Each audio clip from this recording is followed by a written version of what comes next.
In the hushed courtroom of Blackwood County, 72-year-old Reverend Arthur Penhaligon sat in the defendant's chair, his frail shoulders hunched inside a faded cardigan, white hair carefully combed as if he were still stepping behind the pulpit on Sunday morning. The man once called the Lion of Mercy, beloved pastor, grandfather of four, the voice that had baptized half the town, now stared straight ahead while the bailiff read the charges aloud. 40 years earlier, at 32, he had taken a life in the cold silence of his own church basement. He had believed his collar, his good works, and the slow march of time had buried that secret forever. But one single strand of hair, sealed in wax inside a 1986 choir hymnal, had just shattered everything. He thought God had already forgiven and forgotten. The evidence had simply been waiting in the dark. Stories like this prove that no one truly escapes.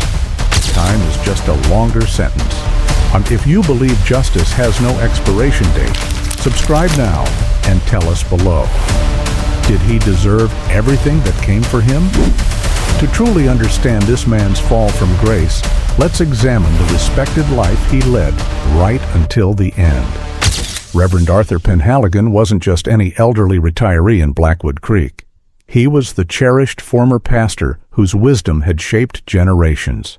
His days in retirement were peaceful, filled with tending his beloved rose garden, attending family gatherings, and receiving awards for his decades of selfless service.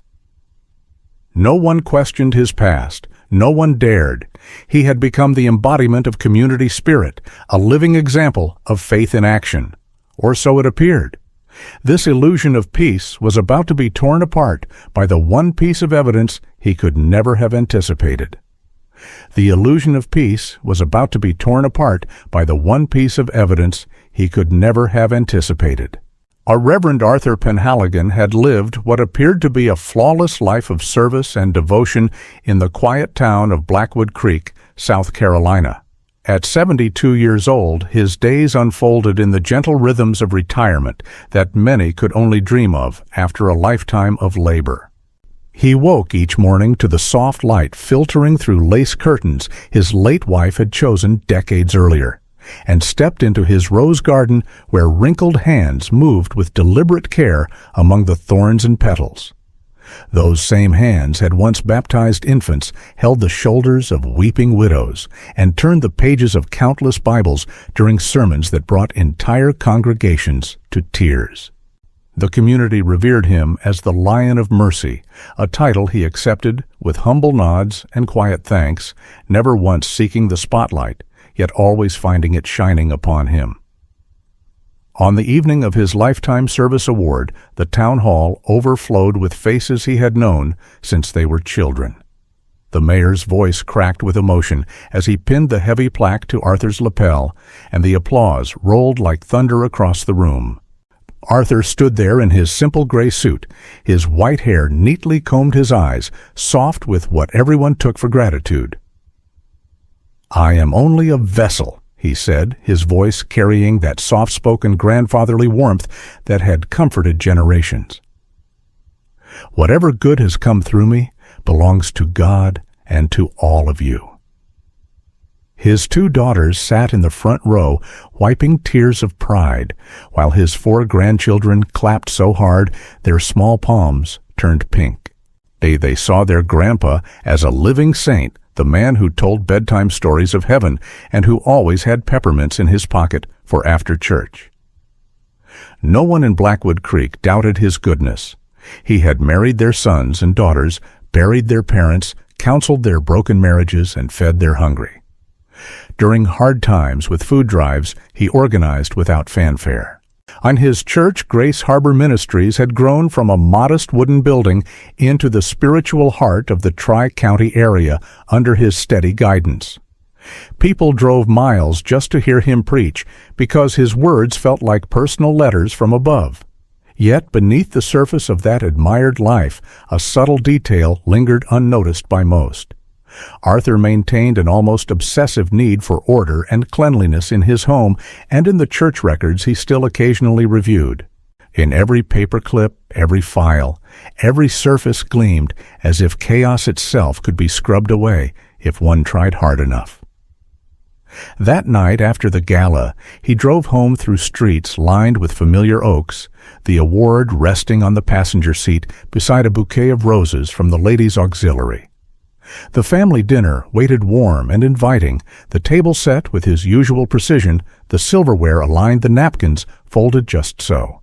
Laughter filled the house as his daughters recounted the evening's speeches, and the grandchildren begged for one more story about the old days at Grace Harbor.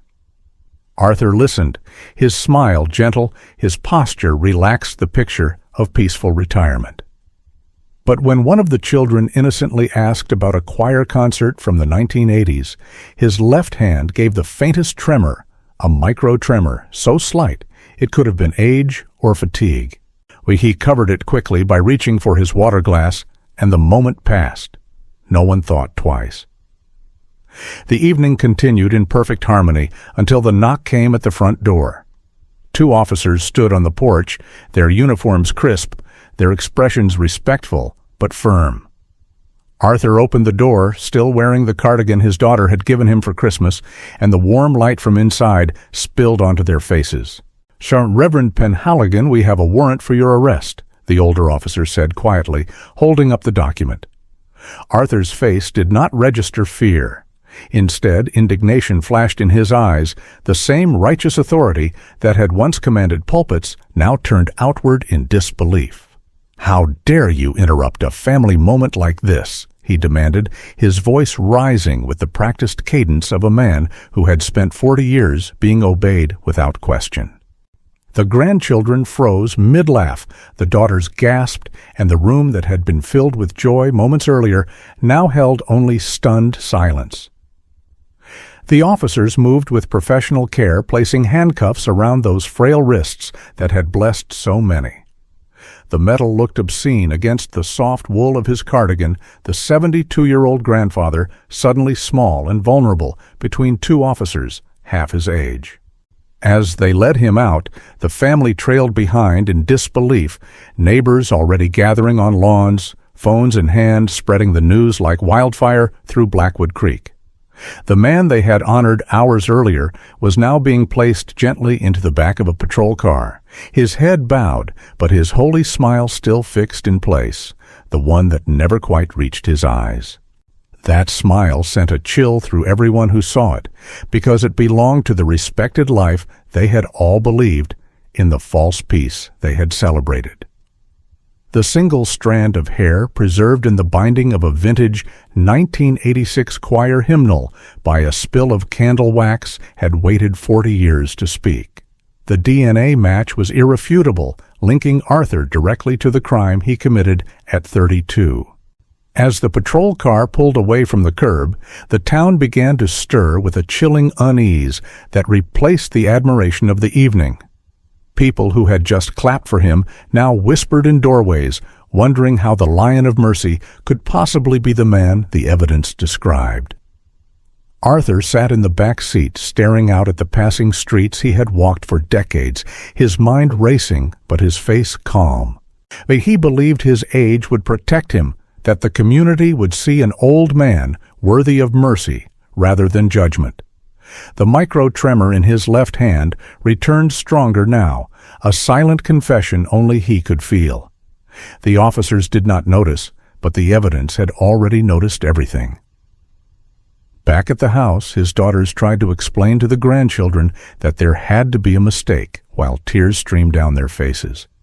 The award plaque sat forgotten on the mantel, reflecting the lamplight like a cruel joke. The community that had called him pillar and compass now faced the first cracks in the image they had cherished. Do you think someone's good works should ever be considered a set-off for a past crime? The question began to circulate in quiet conversations at the diner and over backyard fences. The answer felt distant and heavy as the night deepened. And the respected life, the false peace, the carefully constructed world of the Lion of Mercy was beginning to unravel thread by thread. The shepherd wasn't protecting the flock, he was hiding among them. But to understand why Arthur fell, we must first meet the girl he tried to erase. It was a dusty cassette tape discovered years later in a forgotten attic box that first brought Elena Vance's voice back into the world, filling the small room with the pure, clear notes of Amazing Grace, sung by a 19-year-old girl whose dreams were as bright as the South Carolina sun. Elena was the radiant heart of Blackwood Creek in 1986, a gifted soprano whose voice could lift an entire choir rehearsal into something almost heavenly. She possessed a scholarship to study music in New York, her ticket out of the small-town life she had known since childhood, and she was set to leave in just 3 days. Her bags were already packed with sheet music and carefully folded clothes, her journal tucked inside filled with secret poems about hope and new beginnings. She worked part-time as the church secretary at Grace Harbor, filing papers, answering phones, and helping with event planning, all to save every penny for her future. At home, she cared for her ailing widowed mother, the two of them, a quiet team facing each day with the kind of love that needed no words. Elena's personality glowed with optimism. She greeted everyone with a smile that made the hardest days feel lighter, and her laughter could fill the church basement during rehearsals. Yet in the pages of her private journal, she had begun to write about a strange feeling of being watched whenever she stayed late at the church, a subtle unease she could not name but could not ignore. The night of October 12, 1986, after the final choir rehearsal, she lingered to help file some emergency paperwork just as the pastor had asked. That was the last time anyone saw her alive. Her mother waited up past midnight, then began calling friends, and finally the police when Elena never came home. The search started immediately, but Reverend Arthur Penhaligon stepped forward almost at once, offering to lead a prayer vigil for the young woman he described as having possibly struggled with moral failings. His words from the pulpit were gentle, yet insistent, painting a picture of a girl who might have chosen to walk away from her responsibilities. Over the following weeks and months, he reinforced that narrative with quiet comments during counseling sessions and subtle references in sermons. The community slowly absorbed the idea that Elena had simply left her life behind, choosing freedom over duty. The search efforts faded as time passed and people stopped asking questions. Elena's mother never accepted the story. She kept her daughter's room exactly as it had been the bed, made the posters on the wall, the cassette tapes stacked neatly. Every Christmas, an empty chair sat at the table with a single candle burning in Elena's memory.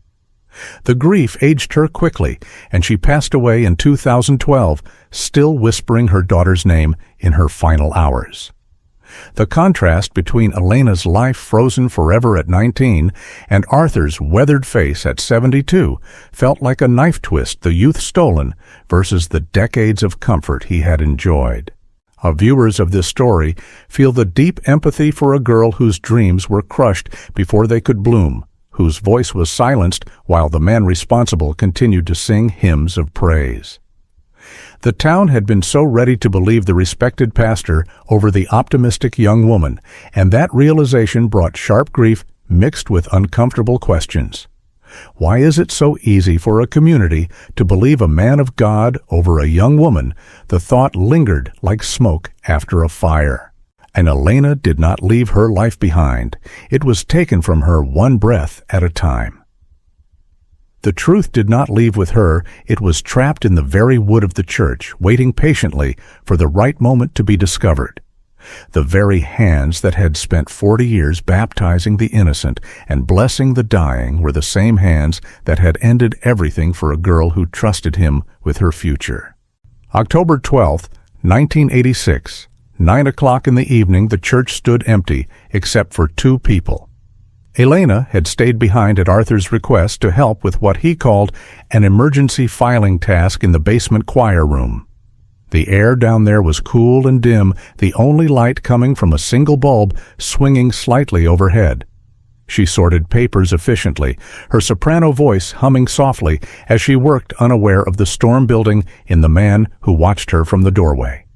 When she discovered the discrepancies in the mission fund ledgers, the embezzlement that had been hidden for months, her face changed from helpful to confused, then to horrified. She confronted him directly, her optimism giving way to righteous anger as she demanded answers.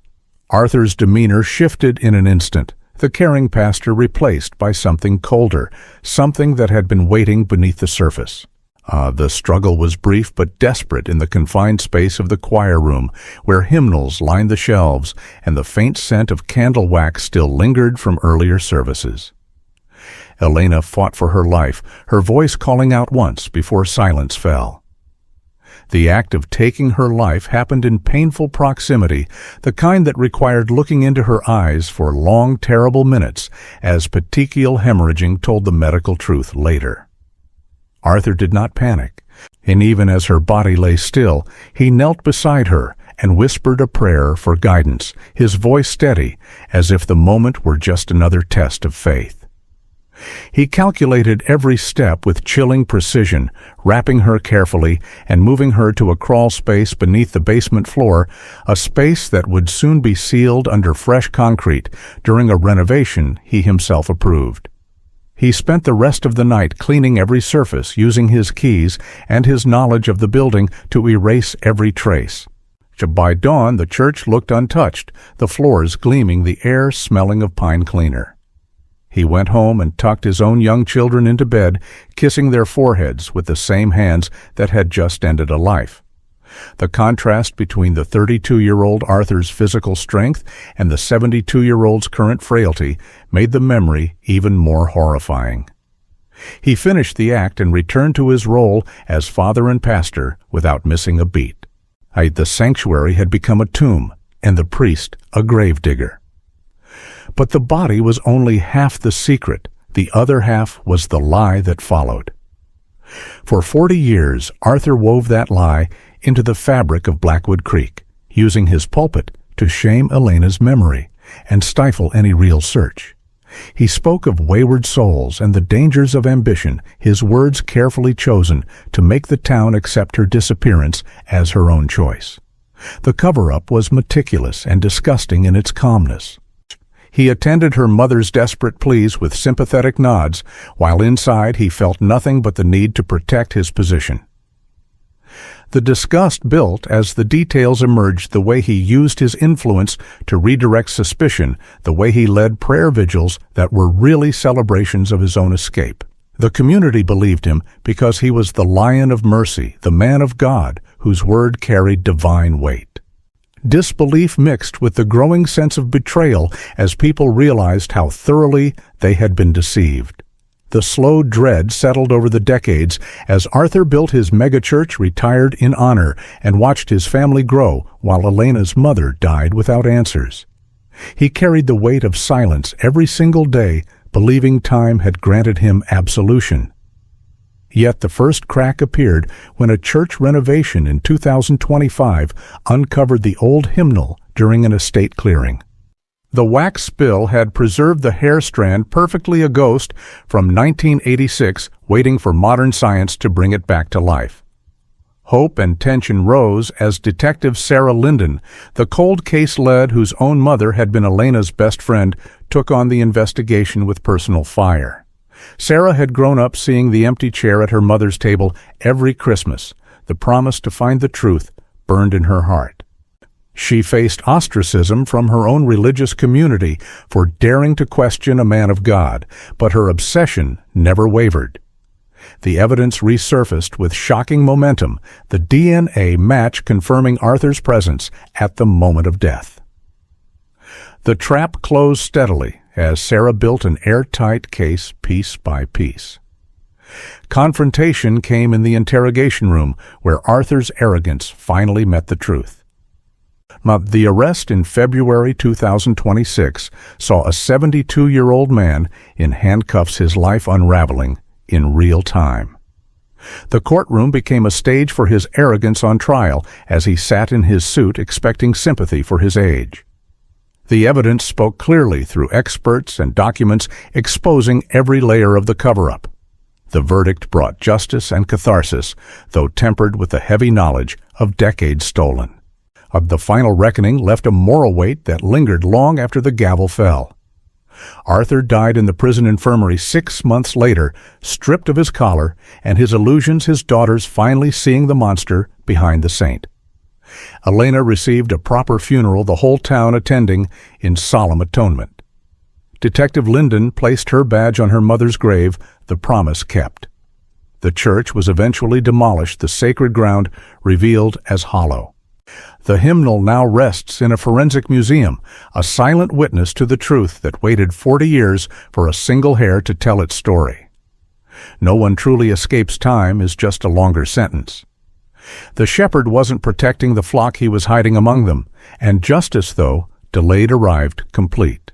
It was a dusty cassette tape discovered years later in a forgotten attic box that first brought Elena Vance's voice back into the world, filling the small room with the pure, clear notes of Amazing Grace sung by a 19-year-old girl whose dreams burned as bright as the South Carolina sun on a summer morning.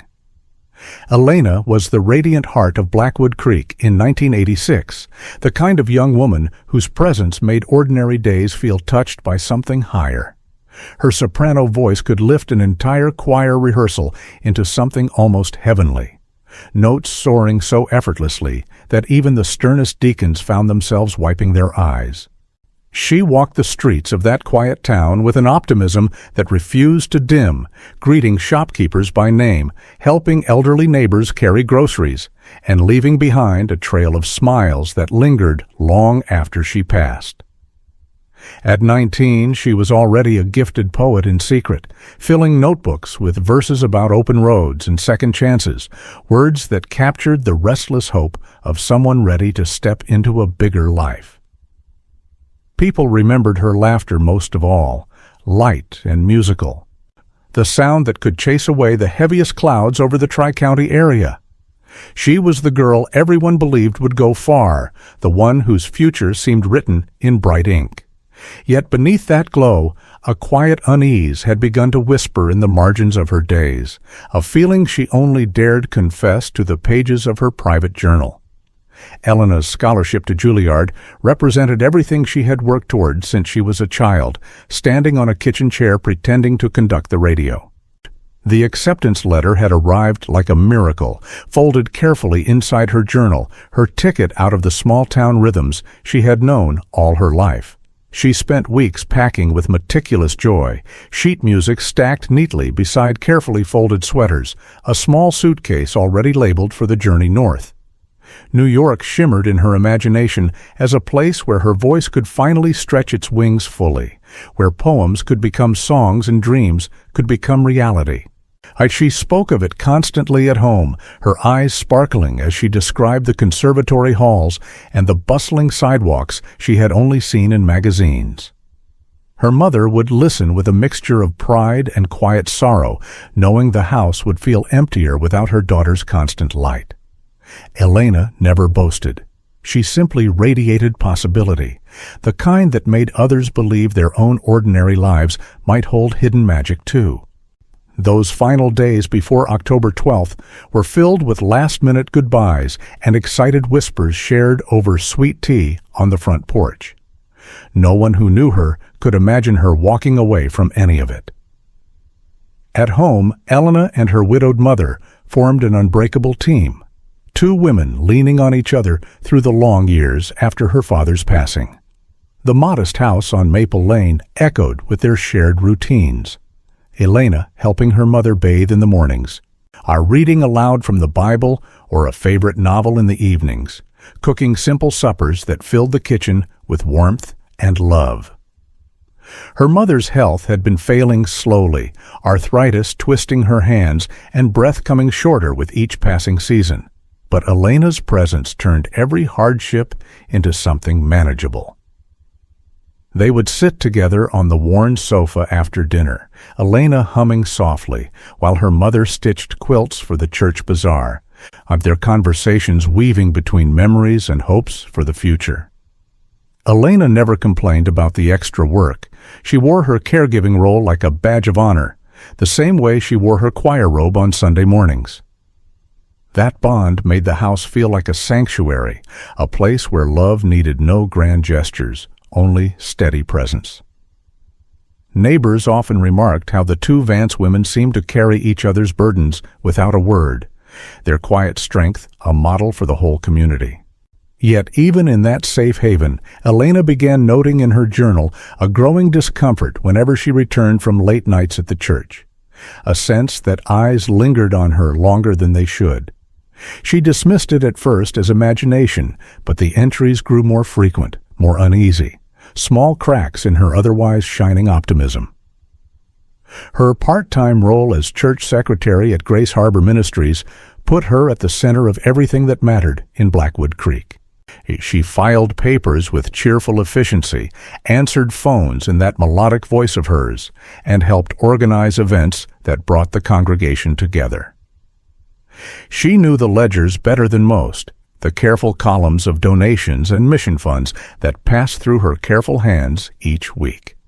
Perhaps she noticed discrepancies early on, small inconsistencies that didn't quite add up, though she never spoke of them aloud. Arthur trusted her completely, or so it seemed, often praising her diligence from the pulpit and calling her a blessing to the ministry. Elena took the compliment with her usual humble smile, never suspecting how deeply her knowledge of the church's inner workings might one day matter. After rehearsals, she would stay behind to straighten the choir room, stacking hymnals and wiping down the piano with the same care she showed at home. Those quiet moments alone in the building sometimes left her unsettled. The old wooden floors creaking in ways that felt watchful rather than welcoming. Still, she pushed the feeling aside, focusing instead on the music and the scholarship waiting just 3 days away. Her life felt perfectly balanced between duty and destiny, the kind of balance that made her 19 years feel rich beyond measure. The contrast between Elena's life, frozen forever at 19, and the weathered face of the 72-year-old man who would later stand accused felt like a wound that time could never heal. She remained eternally young in the town's memory, her smile captured in faded photographs on mantels and in yearbooks, while Arthur had aged into the gentle grandfather everyone trusted. Her youth, vibrant and full of promise, stood in stark opposition to the decades of comfort he had stolen for himself.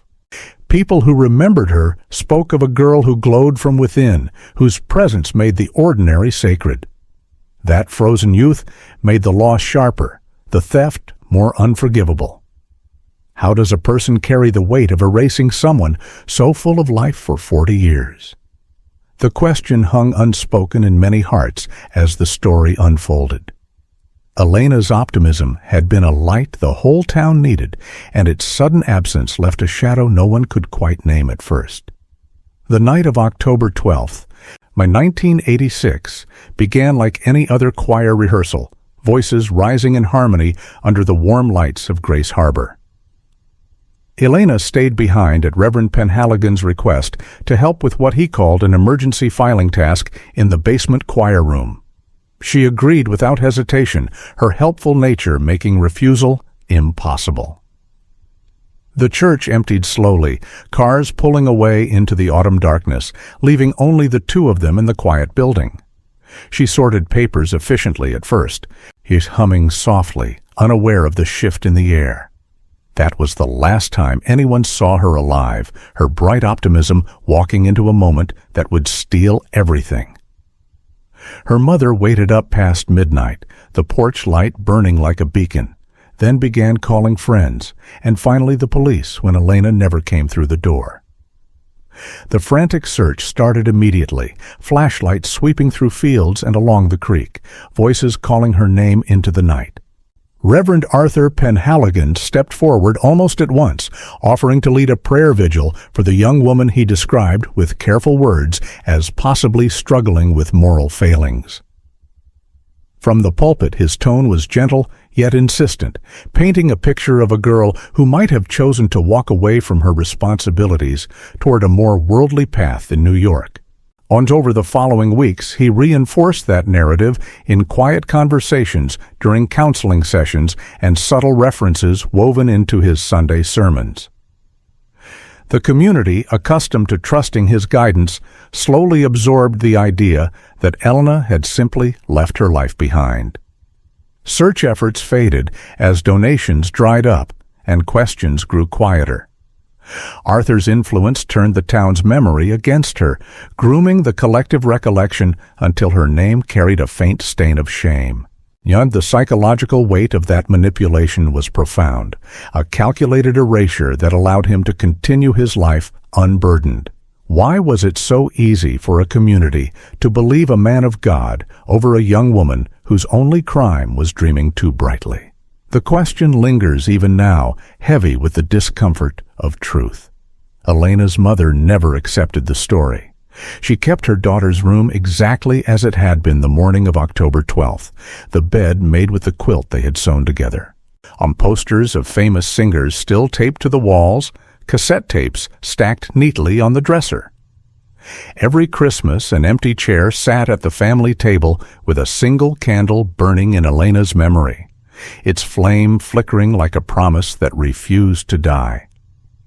The grief aged her quickly, lines deepening around eyes that had once sparkled with shared laughter. She passed away in 2012, still whispering her daughter's name in her final hours. The candlelight casting long shadows across a life interrupted. The sharp grief that strikes when hearing these details turns deep empathy into something fiercer, a righteous sorrow for a mother who died waiting for answers that never came. 40 years collapsed into a single heartbreaking image, a mother holding on to hope long after the world had moved on.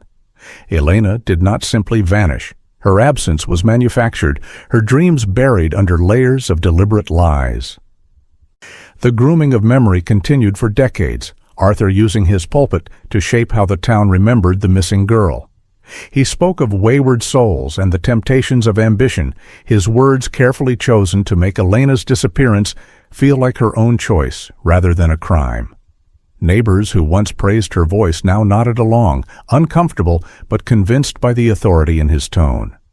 The slow erosion of her reputation was disgusting in its patience.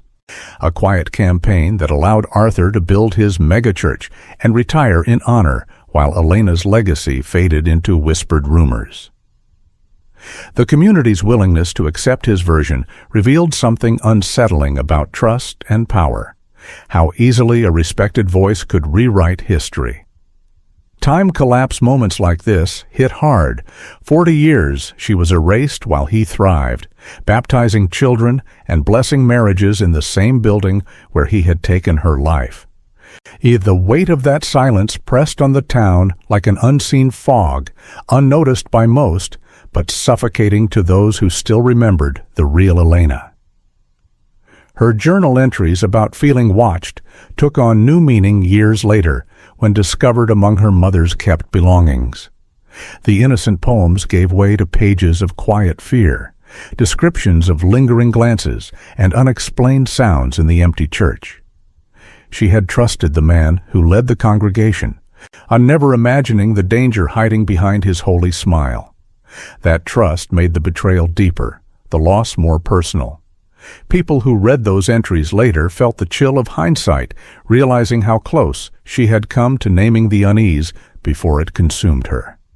The vibrant center of Blackwood Creek had been dimmed not by choice, but by force, her voice silenced in the very place meant to celebrate it.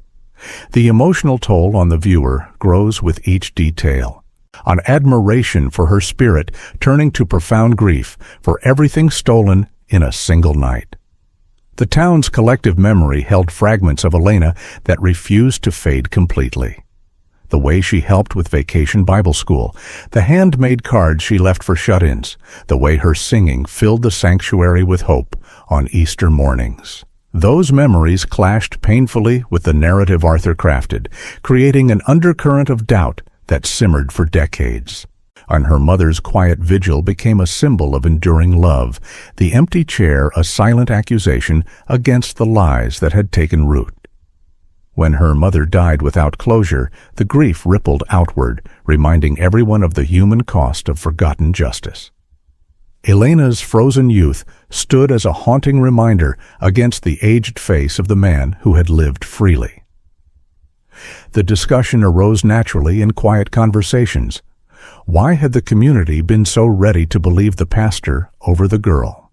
The answer carried discomfort, a mirror reflecting how power and piety can blind even the well-meaning. The truth about Elena's world refused to stay buried forever. Her voice on that dusty cassette tape, discovered long after her mother's passing, served as a haunting resurrection, pulling her story back into the light. The radiant optimism, the gifted soprano, the secret poet, the devoted daughter, all of it painted a picture of a life brimming with potential that was cruelly interrupted. The decades of silence around her disappearance had been engineered, but memory proved more resilient than any cover-up. Viewers feel the deep empathy build into sharp grief when realizing her mother carried that pain alone until the end, the candle burning year after year in an empty chair. Elena did not leave her life behind. It was taken from her, one breath at a time. The very wood of the church that had witnessed her final moments held the evidence that would eventually speak, of the truth trapped there, waiting patiently for the right moment to emerge and demand justice, long denied. The truth trapped in the very wood of the church waited 40 years to speak. But to feel the full weight of what happened, we must step back into the cold, dimly lit basement of Grace Harbor Ministries on the night of October 12, 1986. The building stood silent after rehearsal, the last car lights fading down the gravel drive, leaving only the faint hum of the old furnace and two souls alone in the choir room downstairs. Elena Vance stayed because the pastor had asked, her helpful nature making it impossible to refuse even on the eve of her departure for Juilliard. She sorted papers under the single swinging bulb, humming softly, her 19-year-old optimism still glowing despite the late hour. When her eyes fell on the Mission Fund ledger, the numbers refused to line up. Small but repeated withdrawals that did not match the careful records she had helped maintain for months. Confusion crossed her face first, then dawning horror as the truth settled in. She turned to Reverend Arthur Penhaligon, 32 years old and still in the prime of his physical strength, and asked the question that would end her life. He had been embezzling from the very funds meant to feed the hungry and send missionaries abroad, skimming just enough to fund private comforts while preaching sacrifice from the pulpit. Elena's voice trembled but held steady as she confronted him, her scholarship dreams and her mother's face flashing through her mind. For a moment, the respected pastor stared at her, the mask of mercy slipping to reveal something colder, something predatory that had hidden beneath prayers and smiles. The air in the basement grew thick with the scent of old hymnals and candle wax, the wooden beams seeming to lean in as the distance between them vanished. Arthur's hands, strong from years of manual labor around the church before the mega-build began, moved with deliberate calm at first. He tried words of reassurance, then authority, then quiet threats, but Elena would not be silenced. Her trust in the man who had baptized her as a child shattered in that instant, replaced by a fierce determination to expose what she had discovered. The struggle was desperate and confined, her small frame against his much larger one in the narrow space between the piano and the storage shelves. She fought not just for herself, but for the truth she now carried, her soprano voice rising once in a cry that echoed off the concrete walls before his grip silenced it. The act of taking her life happened in terrible proximity, the kind that forced him to look directly into her eyes for long, agonizing minutes as the light in them dimmed. Medical experts would later describe the petechial hemorrhaging around those eyes, tiny bursts of blood that proved the pressure had been steady and unrelenting, a crime of silence and closeness that left no room for doubt or mercy. Elena's optimism, her poetry, her dreams of New York, all of it drained away in that basement while the church above slept unaware. Arthur did not flinch or panic. His mind, trained by years of calculated sermons, shifted instantly into preservation mode. Even as her body grew still, he remained composed, the same composure that would later allow him to stand before grieving families without a tremor. He knelt beside her in the dim light and whispered a prayer for guidance, his voice steady and familiar, as if the moment were merely another test of faith rather than the crossing of a line no one returns from. The words sounded holy, yet they were spoken over a girl who had trusted him completely, her final breath still warm in the air. That cold calculation defined him, the ability to end a life and immediately begin planning its erasure. He wrapped her carefully, using choir robes from the shelf, then carried her to the crawl space beneath the basement floor, a narrow, forgotten void that would soon be sealed forever under fresh concrete. During the renovation he himself would oversee the following year. The physical effort at 32 came easily to him, his strength a stark contrast to the frail, trembling hands that would one day be photographed in handcuffs at 72. He sealed the opening with boards and tools already on site, working methodically as the night deepened, ensuring no trace remained visible to casual eyes. By the time the first hint of dawn touched the stained glass windows above, the church looked untouched. Arthur used his master keys and intimate knowledge of every corner to scrub every surface. It's the pine cleaner he kept in the supply closet, erasing any lingering evidence. He wiped fingerprints, rearranged papers, even hummed a hymn under his breath as he worked, the same voice that would lead prayer vigils for the missing girl by morning. The disgust that rises when imagining this scene is visceral. The way a spiritual leader could transition so seamlessly from predator to protector in the span of hours.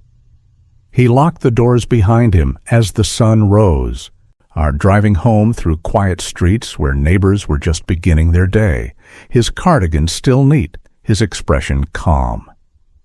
At home, he stepped into the role of devoted father without missing a beat, tucking his young children into bed with kisses on their foreheads, the same hands that had ended Elena's future now smoothing blankets and brushing hair from sleeping faces. The contrast between the 32-year-old Arthur's physical power and the 72-year-old man, later arrested, frail and indignant in his cardigan, makes the horror sharper, the stolen decades more infuriating.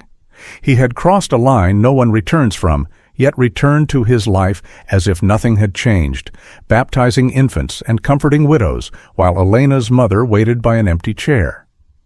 That realization spikes a controlled rage in anyone who hears the story, the knowledge that he finished the act and simply went home to play the part of loving parent.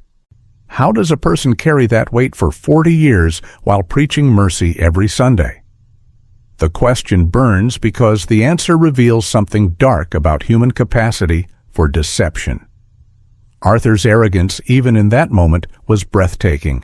The belief that his position placed him above consequence, that God himself would overlook what the evidence would one day prove beyond doubt. The very next day, he stood in the pulpit, leading the prayer vigil for Elena. His voice thick with feigned sorrow as he spoke of wayward souls and the temptations of the world.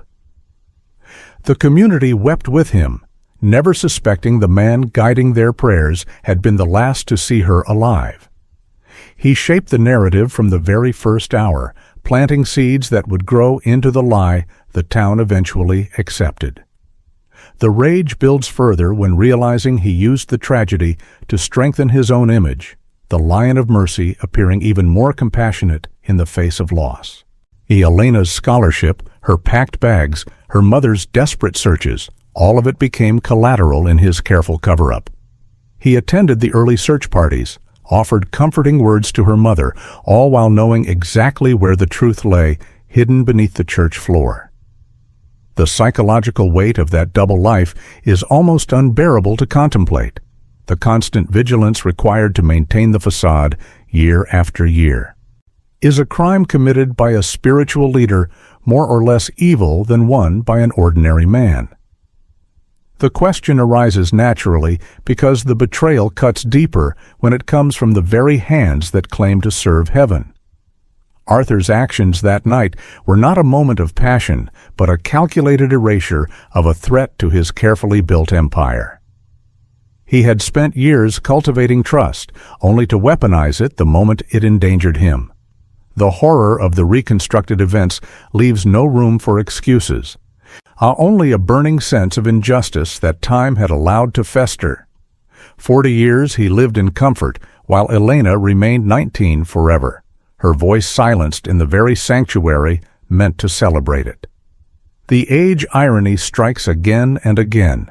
The strong young pastor who took a life became the elderly grandfather who believed age would shield him from accountability.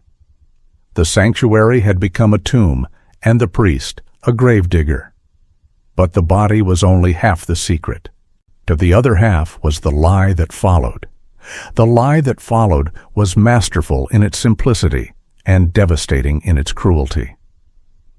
Reverend Arthur Penhaligon did not retreat into shadows after that night in the basement. Instead, he stepped boldly into the full light of communal grief, using the same pulpit that had just witnessed Elena Vance's final moments to rewrite her story for an entire town. The very next morning, with the concrete in the crawl space still setting beneath his feet, he called for a prayer vigil that filled every pew of Grace Harbor. His voice carried that familiar warmth, the Lion of Mercy once more, as he spoke of lost lambs and the pull of worldly temptations. He never accused Elena outright, yet his carefully chosen words painted her scholarship to Juilliard as the first step on a dangerous path away from faith and family. The congregation wept openly, heads bowed, believing every syllable because it came from the man they trusted most. Sir Arthur moved among them afterward, laying a gentle hand on Elena's mother's shoulder, murmuring words of comfort, while the secret lay only yards below the sanctuary floor. The calmness of it all was disgusting, the way he could console the very woman whose daughter he had taken, his face never betraying the slightest flicker of guilt. Within days the narrative had taken hold. Arthur wove subtle references into his Sunday sermons. It's speaking of young people who chase dreams at the expense of their souls, always with a sorrowful tone that invited the town to nod in sad agreement. Search parties, once energetic, began to dwindle as volunteers heard the pastor's quiet counsel that sometimes the missing choose to stay missing. He suggested, without ever stating it plainly, that Elena's packed bags prove she had planned to disappear all along. The lie spread like morning fog over Blackwood Creek, unsettling into kitchens and front porches until neighbors who had once cheered her voice now whispered about her moral failings. Arthur attended every community meeting about the disappearance, offering prayers and organizing additional vigils that doubled as opportunities to reinforce his version of events. His embezzlement continued in small, safe increments, the very funds Elena had discovered now helping him expand the church parking lot and fund a new youth wing, on all while he preached stewardship from the same stage.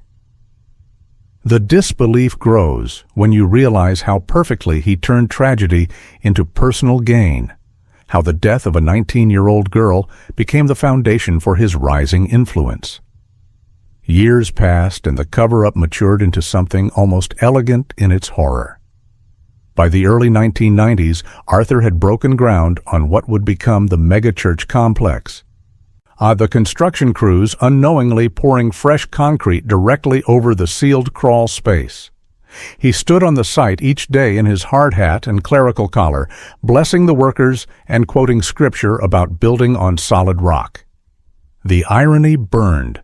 The rock beneath him contained Elena's remains, yet his empire rose higher and stronger.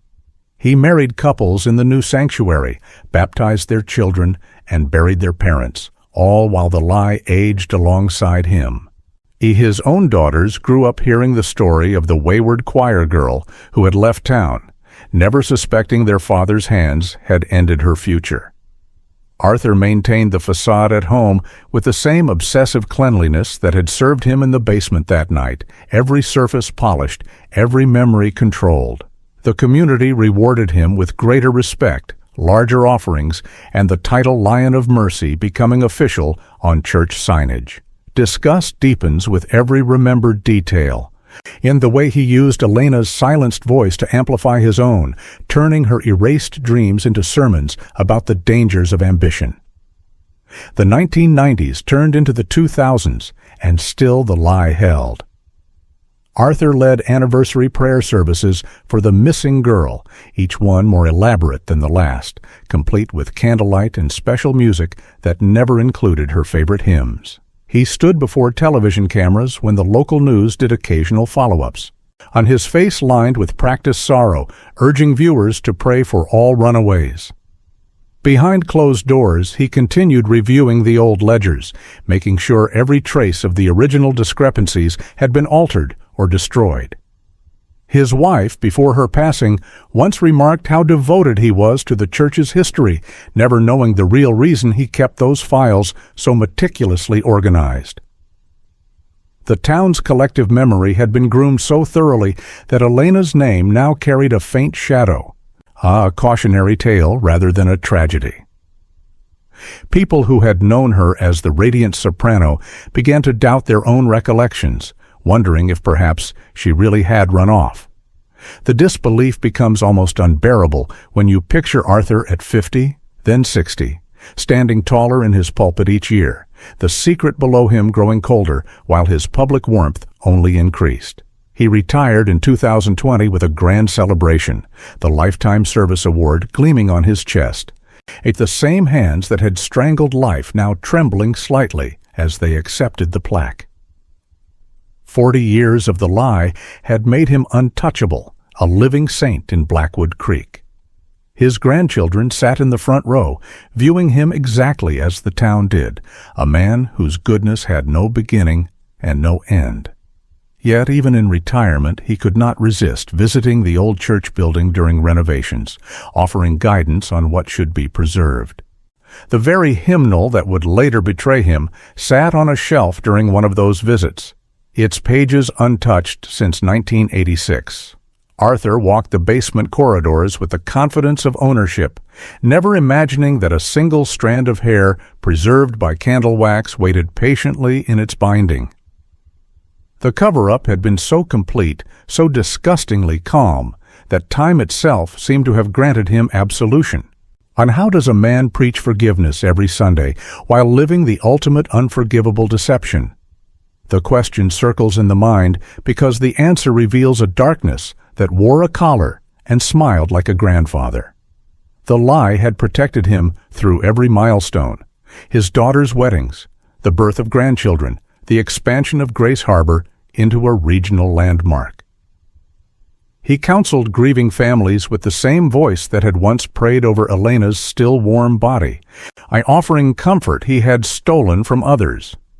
The community trusted him so deeply that when cold case whispers occasionally surfaced, they were dismissed as ridiculous.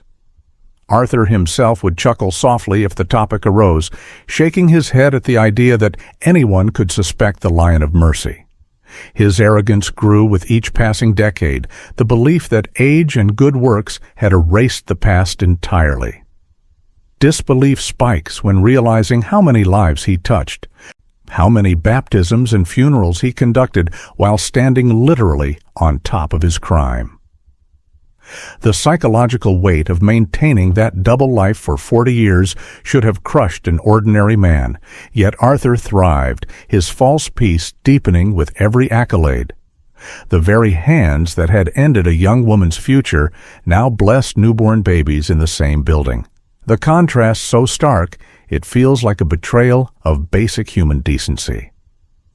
Even after his wife's death, he continued the performance, hosting family dinners where stories of church history were told with pride, the basement never mentioned except in passing as storage. His obsessive need for order never wavered. He still insisted on spotless countertops and perfectly aligned photographs, small rituals that echoed the cleaning he had performed that October night. The town celebrated his retirement by naming a community garden after him, roses blooming where children played, be all while Elena's mother had died years earlier, still lighting a candle for her daughter.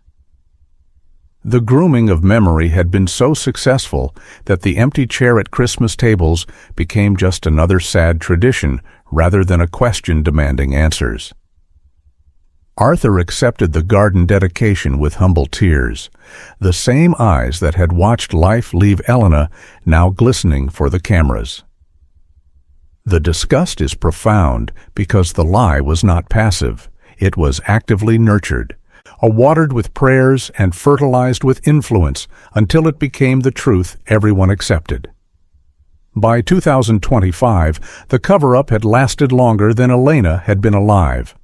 Arthur lived in quiet retirement, tending his own roses, attending grandchildren's school events, the model of elderly grace. The megachurch thrived without him, its foundation literally and figuratively built on what he had hidden. No one connected the renovation plans to anything sinister when workers began clearing the old basement for updates. The hymnal was simply one more item moved to storage during the estate clearing, its wax-stained pages unnoticed by everyone except fate. Arthur's life looked perfect from the outside, the false peace he had manufactured now complete. Yet inside, the micro-tremor in his left hand would sometimes return when old dates were mentioned, a tiny crack in the armor no one else could see.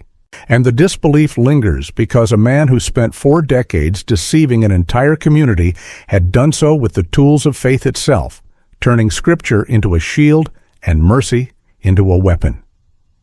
Would you have believed him if you had sat in those pews Sunday after Sunday? The question haunts because the answer for Blackwood Creek was yes, for 40 long years. The lie had taken root so deeply that even the church itself seemed to stand guard over it, its wooden floors and stone walls hiding the truth beneath layers of hymns and time. But 40 years of perfect silence would soon meet the one thing Arthur had never accounted for, a single strand of hair that refused to stay buried. The man who had buried the truth beneath the church floor spent 40 years standing on it every Sunday, preaching salvation to the very people he had deceived, never dreaming that the evidence would one day rise from the very pages he once turned with those same steady hands. Those same steady hands continued to turn the pages of hymnals and hospital visitation lists for decades, baptizing newborns who would never know the name Elena Vance, while the secret beneath the church floor grew colder with every passing winter. The years after 1986 settled over Blackwood Creek like a heavy quilt, soft on the surface, yet suffocating underneath. Arthur rose each morning at the same hour, brewed his coffee with the precision of a man who could not afford a single loose thread in his life, and drove to the church, where he had once scrubbed blood from concrete. He greeted parishioners with the same warm handshake, listened to their troubles with the same tilted head of compassion, and delivered sermons that made grown men weep. No one noticed the faint tremor that sometimes appeared in his left hand when the calendar flipped to October. The community saw only the Lion of Mercy growing stronger, his influence spreading like the roots of the old oaks that lined the streets. Slow dread begins to creep in when you realize how easily time can make horror feel distant, how 40 years can turn a basement nightmare into nothing more than faded gossip. Arthur lived inside that silence every single day, carrying the weight of what he had done while the town celebrated the man he pretended to be. His daughters grew from little girls into young women under the shelter of his carefully constructed world. He walked them down the aisle at their weddings, his voice cracking with what everyone took for fatherly pride as he handed them over to husbands who called him sir with genuine respect. The reception halls rang with laughter and toasts to the Penhaligon family, the same family that had no idea their father's hands had once ended a life in the place where they now danced. Arthur smiled through every milestone, helped plan baptisms for his grandchildren, and read bedtime stories about forgiveness and second chances, the very themes he had violated so completely. At home, he maintained the obsessive order that had saved him that October night every drawer aligned, every photograph dusted, every memory controlled. The house never held a single item out of place, as if chaos itself might rise up and expose him if he allowed even one loose end. How does a person carry that weight for 40 years while tucking children into bed and kissing their foreheads goodnight? The question settles like lead in the chest because the answer is both terrifying and ordinary. He simply did, day after day, year after year, letting the silence become his armor. The 1990s brought the first major expansion of Grace Harbor, the modest wooden church giving way to a larger sanctuary funded in part by the very mission money Elena had discovered. Arthur stood on the construction site each morning in his hard hat and clerical collar, blessing the workers and quoting verses about building on rock, while the real foundation beneath him contained everything he had buried. The new building opened with fanfare, choirs singing louder than ever, and Arthur preached the inaugural sermon to a packed house that cheered him as a visionary. He organized bigger food drives, counseled more marriages, and buried more parents, and his reputation growing with every good deed. The town began calling him the moral compass of the Tri-County area, never knowing the compass had been broken since 1986. Elena's name faded further with each passing season. Her mother still lit the Christmas candle, but fewer neighbors asked about the missing girl whose scholarship had once been the talk of the town. The slow dread thickens when you picture Arthur at 40, then 50. To standing taller in the pulpit each year, while the girl he erased remained forever 19, her voice silenced in the very building, now echoing with his. Anniversary prayer services for the missing Elena became annual events, each one more polished than the last. Arthur would stand at the front, head bowed, voice thick with sorrow, as he asked the congregation to remember all young people who had lost their way. Candles flickered, special music played, and the town wept together, on never suspecting the man leading the prayer had been the one to make her disappear. He used those nights to reinforce the old narrative, speaking softly of choices and consequences, letting the congregation draw their own conclusions about the girl who had walked away. The lie aged gracefully alongside him, becoming part of the town's shared history rather than a question that demanded answers. Arthur's wife noticed nothing unusual. She simply admired her husband's dedication, the way he never missed a hospital visit or a funeral. She passed away in the early 2000s after a quiet battle with illness, leaving Arthur a widower who accepted condolences with humble grace.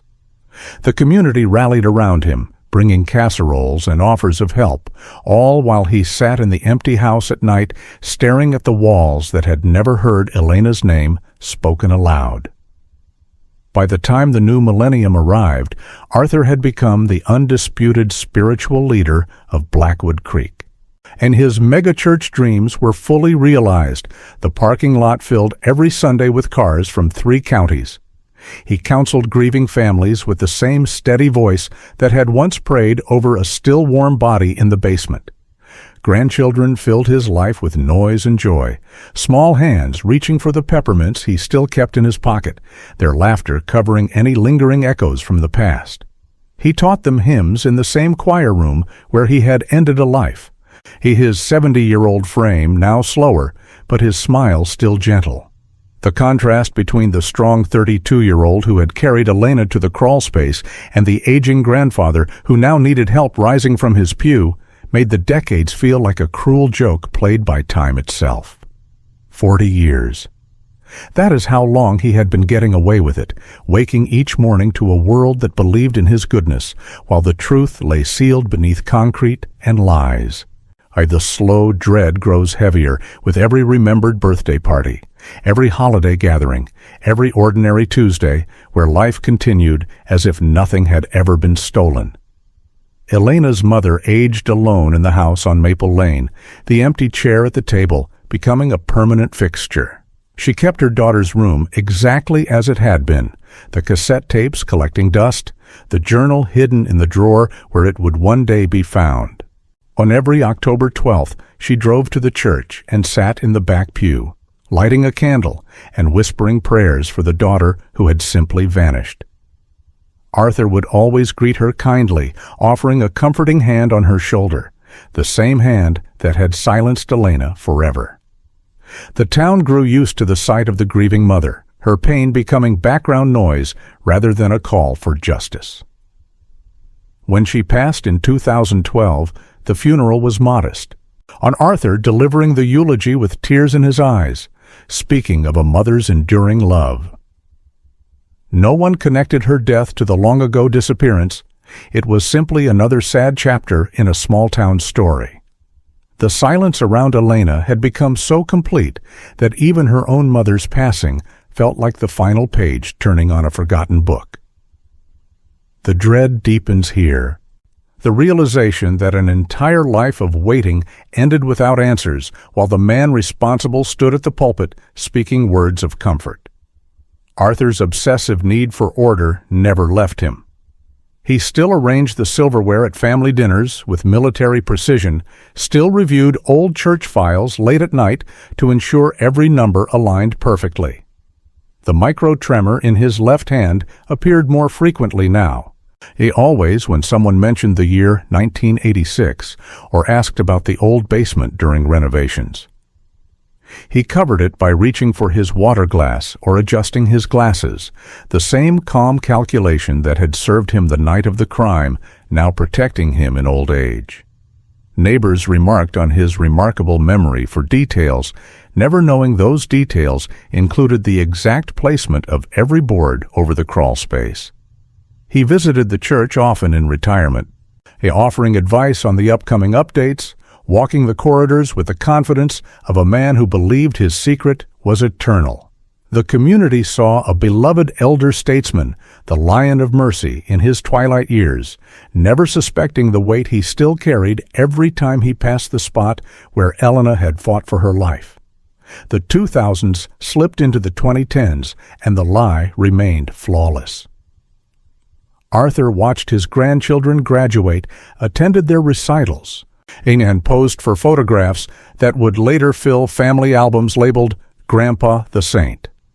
He spoke at civic events, received awards for community service, and sat in the front pew every Sunday listening to the new pastor praise the foundation he had laid. The town had almost entirely forgotten Elena Vance, except as a vague cautionary tale about young women who chased big dreams. Her scholarship to Juilliard was mentioned occasionally as a footnote in local history articles, she always with the suggestion that she had simply left town. Arthur would nod sadly when the topic arose, his expression one of gentle regret. The slow dread becomes almost unbearable when you calculate the stolen time. Elena would have been 59 in 2025, perhaps teaching music in New York, perhaps singing on stages she had only dreamed about. Instead, she remained 19 forever, while Arthur reached 70, his hair white, his hands trembling, yet his life rich with everything she had lost. Even in his final years before the renovation, Arthur maintained the performance. He tended his rose garden with the same care, hosted family dinners with perfect table settings, and prayed each night with the same words he had used over Elena's body. The silence had become so much a part of him that he sometimes forgot it was there, the way a man forgets the air he breathes. Yet in quiet moments, the micro-tremor would return stronger, a reminder that the past was not as distant as he wished. The community's trust in him remained absolute, the good works of 4 decades forming an impenetrable shield around the single night that defined him. Would you have seen the monster behind the grandfatherly smile if you had sat across from him at those family dinners? The question lingers because the town never did, not for 40 long years. The dread settles deep in the bones. Are the knowledge that evil can wear cardigans and tend roses and still sleep peacefully at night. As 2025 approached, the church prepared for its major renovation, the old building scheduled for updates that would finally disturb the basement Arthur had sealed so carefully. He offered his input during planning meetings, suggesting what should be preserved and what could be modernized, his voice carrying the authority of decades. The workers began clearing storage areas, moving boxes of old hymnals and records into temporary sheds. Arthur watched from the sidelines, his 71-year-old frame leaning on a cane, never imagining that one forgotten hymnal with a wax spill would soon become the instrument of his destruction. The silence that had protected him for so long felt thicker than ever, almost sacred in its completeness. The decades had turned his crime into ancient history, the kind of story people mentioned only in whispers before moving on to more pressing matters. Yet history has a way of refusing to stay buried when the right moment arrives. The slow dread that had built across 40 years reached its peak in those final months of quiet. Arthur lived each day as he always had, respected, admired, untouchable. His daughters brought grandchildren to visit, the house filled with laughter that drowned out any lingering ghosts. But the town continued to call him the Lion of Mercy, the pillar who had shaped their lives. No one suspected that the foundation of that pillar rested on the body of a 19-year-old girl whose dreams had been crushed in the very building they still attended every Sunday. The weight of all that silence pressed down on the narrative like a gathering storm, making every ordinary moment feel charged with the knowledge that something had to give. Arthur believed the years had granted him permanent protection, that age and good works had erased the past entirely. The truth, however, had been waiting patiently in the binding of a single hymnal, preserved by wax and time, ready to speak the moment it was touched. 40 years of silence had wrapped the truth in layers so thick they felt eternal. But even eternity can end with the smallest disturbance. But the man who thought time had forgiven him was about to learn that some debts only grow heavier with age.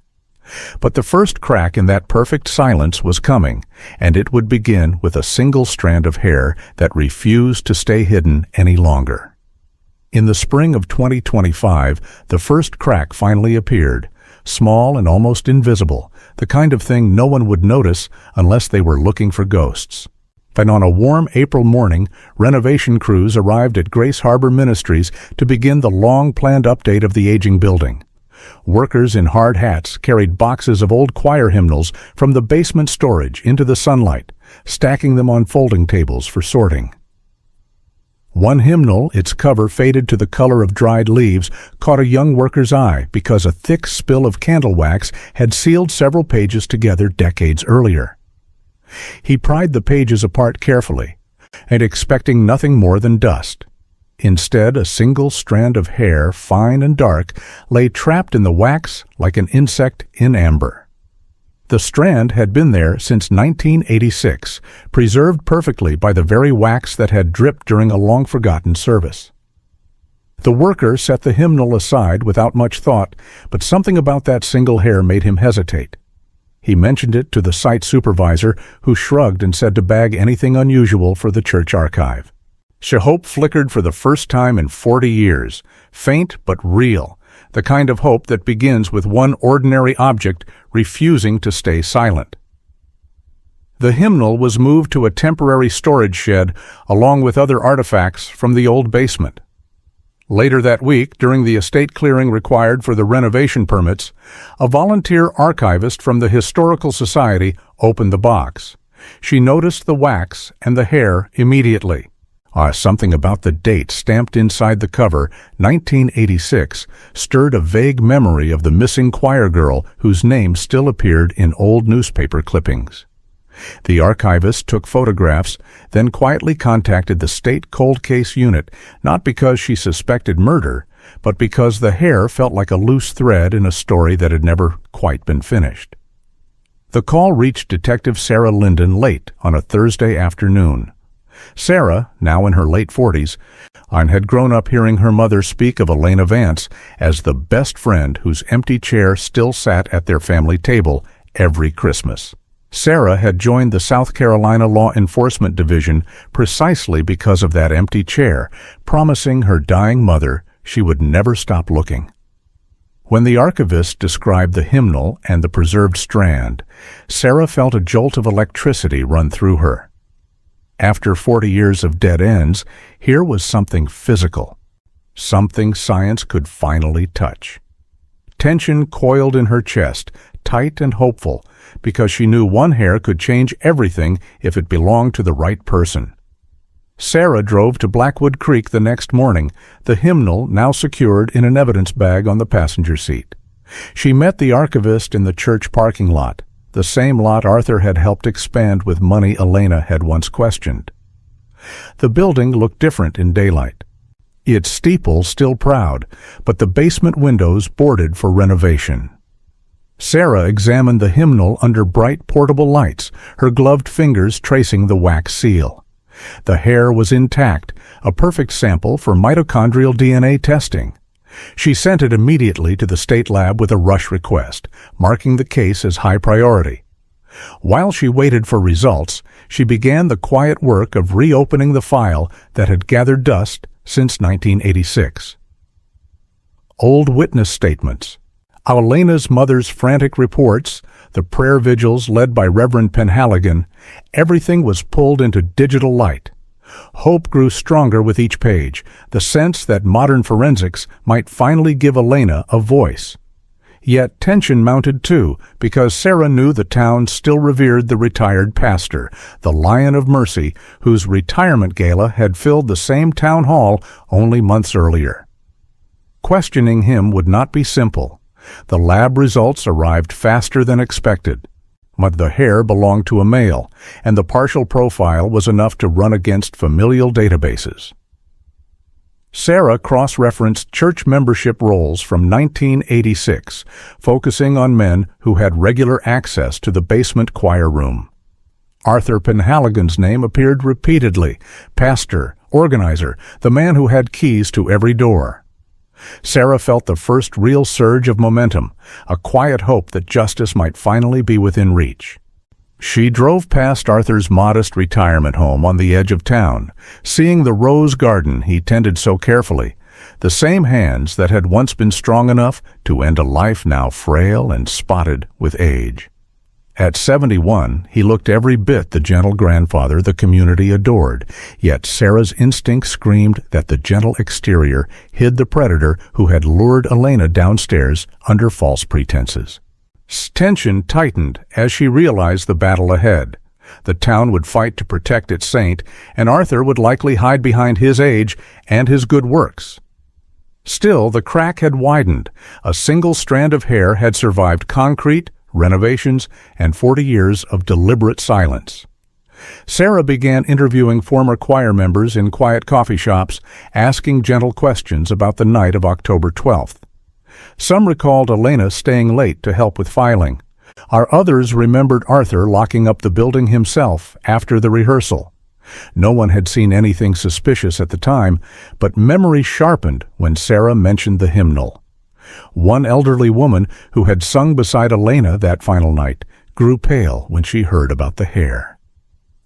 "We all thought she ran away," she whispered. "Pastor said so." The words carried the weight of decades of misplaced trust. Hope flickered brighter in Sarah's heart, because each conversation chipped away at the old narrative Arthur had so carefully built. Yet tension rose with every cautious glance toward the church, every hesitant voice that still defended the Lion of Mercy. Sarah knew she was walking on sacred ground that hid a tomb, and the man who had dug that tomb still walked free among the roses he loved. By early summer, the DNA lab had refined the profile. Familial matches pointed strongly toward the Penhaligon bloodline. Sarah requested a voluntary sample from Arthur under the guise of routine cold case elimination, but he refused politely through his attorney, citing his advanced age and fragile health. The refusal only strengthened her resolve. She obtained a court order for a warrant, the first legal crack in the wall of respectability that had protected him for so long. as officers prepared to serve it, Sarah stood in the church basement one last time before the renovation sealed it forever. She touched the spot where the crawl space had once been, now covered by new concrete, and whispered a promise to Elena's memory.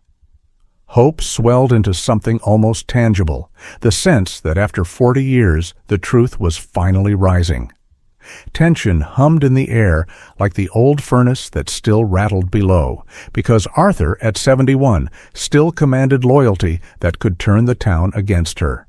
And the community began to sense the shift without knowing why.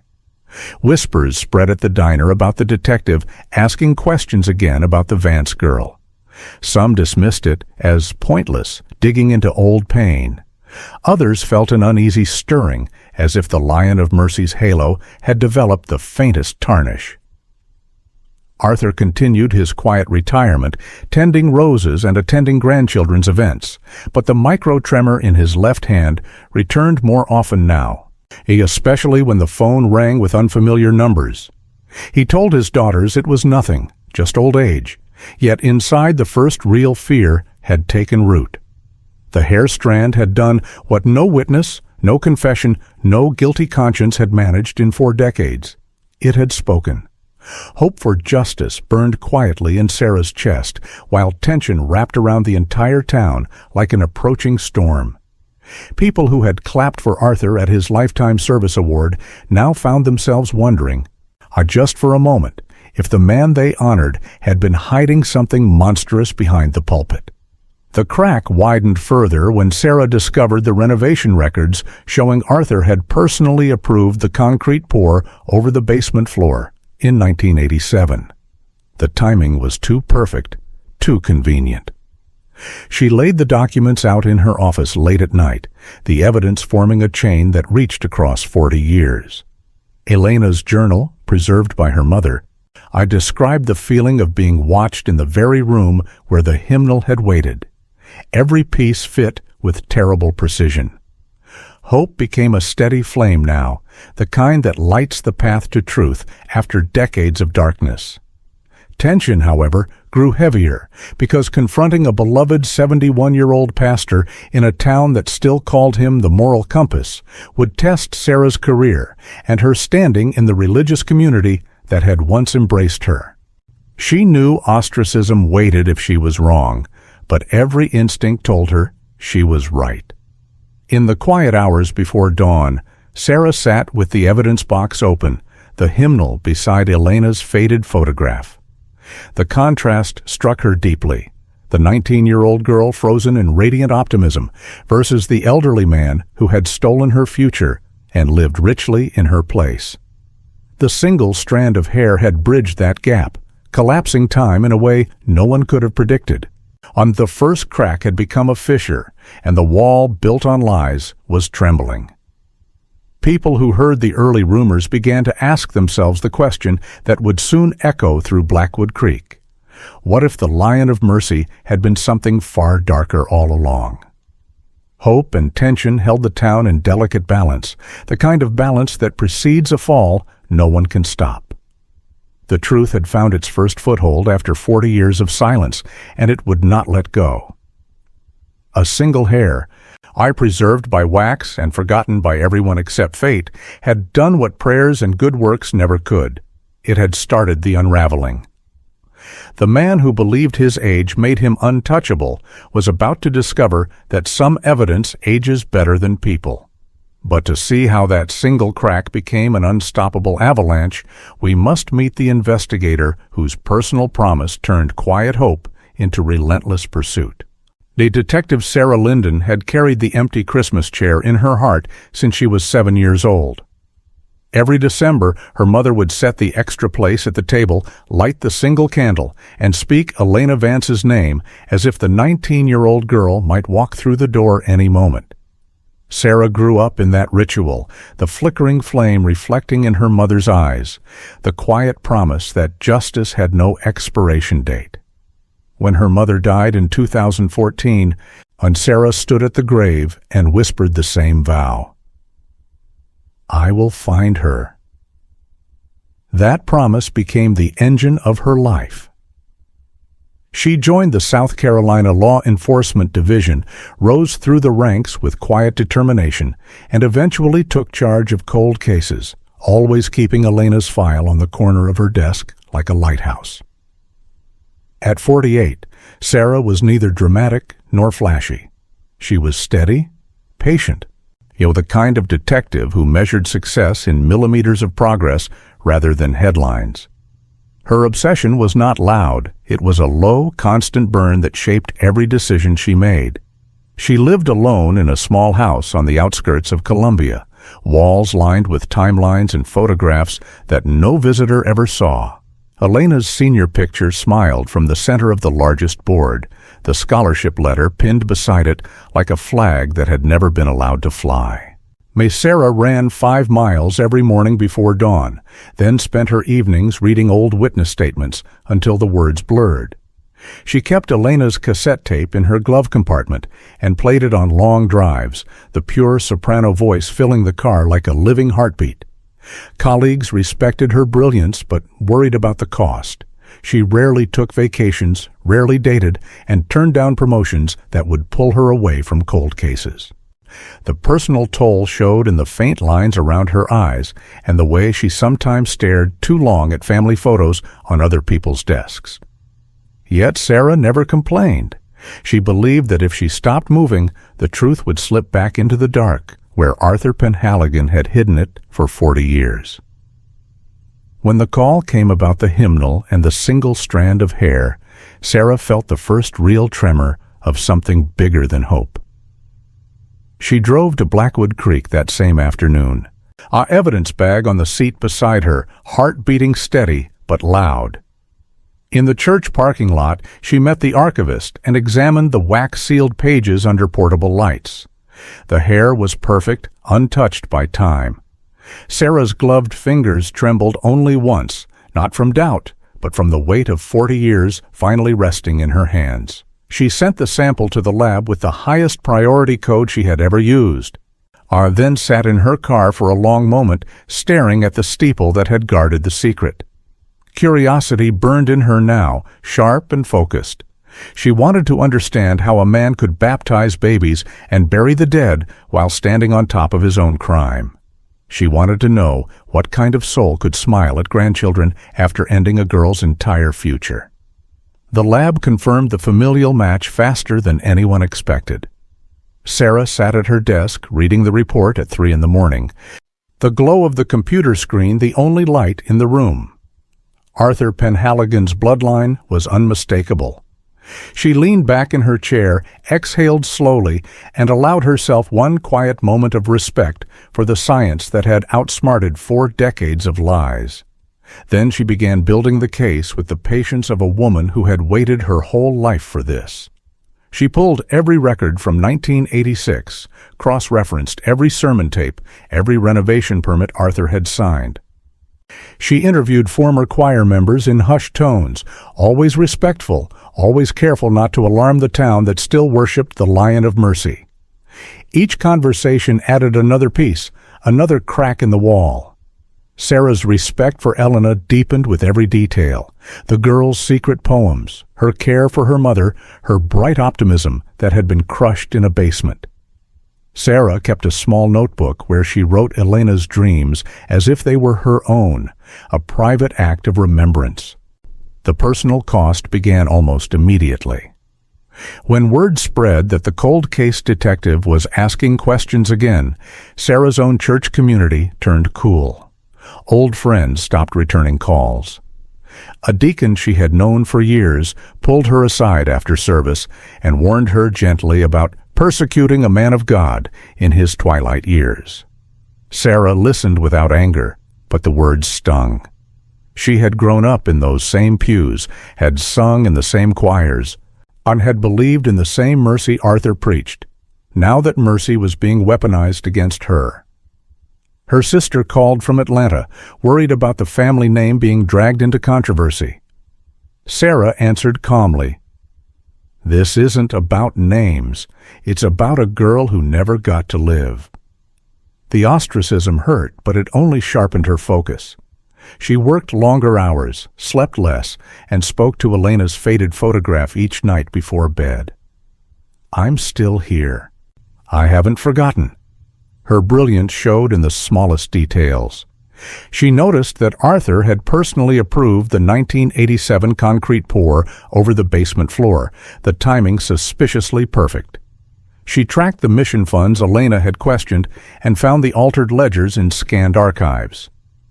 She located the exact model of hymnal used in 1986 and confirmed the wax type matched candles from that era. Every thread led back to the retired pastor. Sarah drove past his rose garden at dusk one evening, watching the 72-year-old man water flowers with trembling hands. She felt a strange mixture of curiosity and respect for the patience required to maintain such a lie for so long. How did he sleep? How did he look at his grandchildren? The questions kept her awake, fueling the obsession that had defined her career. Sarah's team worked in silence, respecting the sensitivity of the case. They obtained the court order for DNA quietly, avoiding media leaks that could alert Arthur or inflame the town. When Arthur refused the voluntary sample, Sarah did not gloat. She simply filed the warrant with the same steady hand that had signed 1,000 other documents. She felt the trap beginning to close, but she moved with deliberate care, knowing one misstep could let him slip away again. Her respect for the process was absolute. Justice had to be clean, undeniable, worthy of the girl who had trusted the wrong man. In quiet moments, Sarah imagined Elena at Juilliard, voice-filling concert halls, poems published, life unfolding in bright colors. The contrast with Arthur's comfortable retirement burned like a quiet fire. The community's whispers grew louder. Some defended the Lion of Mercy fiercely, calling Sarah's investigation a witch hunt against an old man. Others began to remember Elena differently, as the radiant soprano rather than the wayward girl. Sarah felt the shift like a tide turning, slow but powerful. She attended one of the final prayer services at the old church before renovation sealed it forever, sitting in the back pew where Elena's mother had once sat. The candlelight flickered on familiar faces, and Sarah wondered how many of them had unknowingly prayed beside a killer for 40 years. Her curiosity deepened into something almost reverent. She wanted the truth not just for Elena, but for every person the lie had touched. But late at night, Sarah would drive the back roads of Blackwood Creek, windows down, Elena's voice playing softly. She passed the house on Maple Lane, where the empty chair still waited in storage, past the church where the hymnal had waited even longer. The obsession had cost her friendships, sleep, peace of mind, yet she carried it like armor. Her mother's promise lived in every step she took. Respect for Sarah grew among the few who knew the full story. Colleagues called her relentless in the best way, the kind of detective who measured years in evidence rather than days. She never raised her voice, never sought glory, only answers. The first formal interview request went to Arthur's attorney in late December 2025.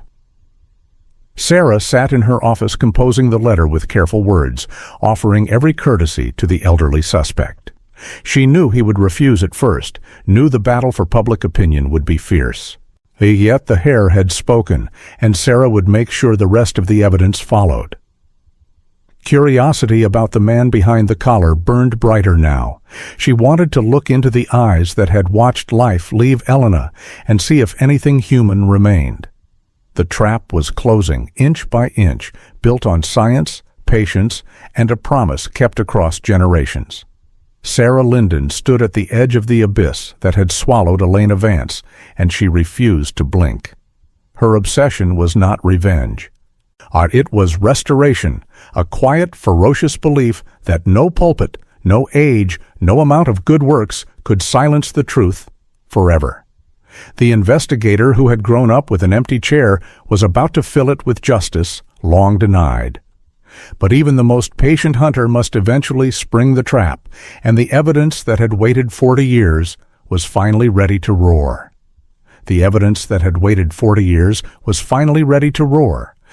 And when the lab report landed on Detective Sarah Linden's desk in January 2026, the roar began as a single, unmistakable match. The mitochondrial DNA from the hair trapped in the 1986 hymnal's wax binding aligned with the Penhaligon family profile at every testable marker. Sarah read the results twice, then a third time, her hand steady, but her pulse racing. The strand had belonged to Arthur, not a distant relative, not a coincidence. The very man who had preached mercy for 4 decades had left a piece of himself in the place where Elena Vance took her last breath. The shock hit the small team like cold water. For the first time, the abstract possibility became concrete proof.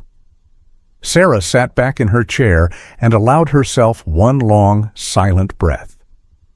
40 years of silence had just been broken by something smaller than a fingernail. The momentum that followed was immediate and unstoppable. She called in her supervisor at dawn, laid the report beside Elena's senior photograph, and watched the older man's face change from skepticism to stunned recognition. Within hours, a second warrant was drafted, this one for the full genetic sample from Arthur himself. Sarah drove the paperwork to the judge's chambers personally, the pages still warm from the printer. Outside the courthouse, the January wind carried the faint scent of wood smoke from Blackwood Creek, and she thought of Elena's mother lighting that Christmas candle year after year. The evidence was resurfacing in layers now, each one more damning than the last. Renovation records from 1987 showed Arthur had personally signed off on the concrete pour over the basement crawl space only months after the disappearance. Financial audits of the Mission Fund, pulled from archived microfilm, revealed the exact discrepancies Elena had noted in her final journal entry. Every new document landed like another stone in a wall that had stood for 4 decades and was now crumbling in real time. The town began to feel the shift before anyone said the words aloud. At the diner on Main Street, conversations grew quieter when Sarah's car passed. Former choir members who had spoken to her weeks earlier now called back unprompted, their voices trembling with new memories. One woman remembered seeing Arthur lock the basement door himself the night of October 12th. His shirt sleeves rolled up, a faint smell of pine cleaner on his clothes. Another recalled him humming a hymn at dawn the next morning as he left the building, the same hymn Elena had been practicing hours earlier. The shock spread in ripples. People who had clapped for the Lion of Mercy at his retirement gala now found themselves staring at old photographs on their mantels, wondering how the gentle grandfather could possibly be the same man the DNA accused. Sarah moved through it all with quiet focus, never raising her voice, never leaking details to the press. She wanted the evidence to speak first, clean and undeniable. By mid-January, the forensic team had re-examined the church basement before the final renovation sealed it. Under ultraviolet light, faint traces of blood appeared in the grout lines that had been missed in 1986. The concrete over the crawl space was carefully broken away, and though the remains had long since been removed by Arthur himself, the soil beneath still held microscopic fibers matching the choir robe Elena had worn that night. The momentum became a current no one could resist. Sarah stood in the cold basement watching the technicians work, the same space where Elena had confronted a man she trusted. The air felt heavier, as if the building itself had been holding its breath for 40 years.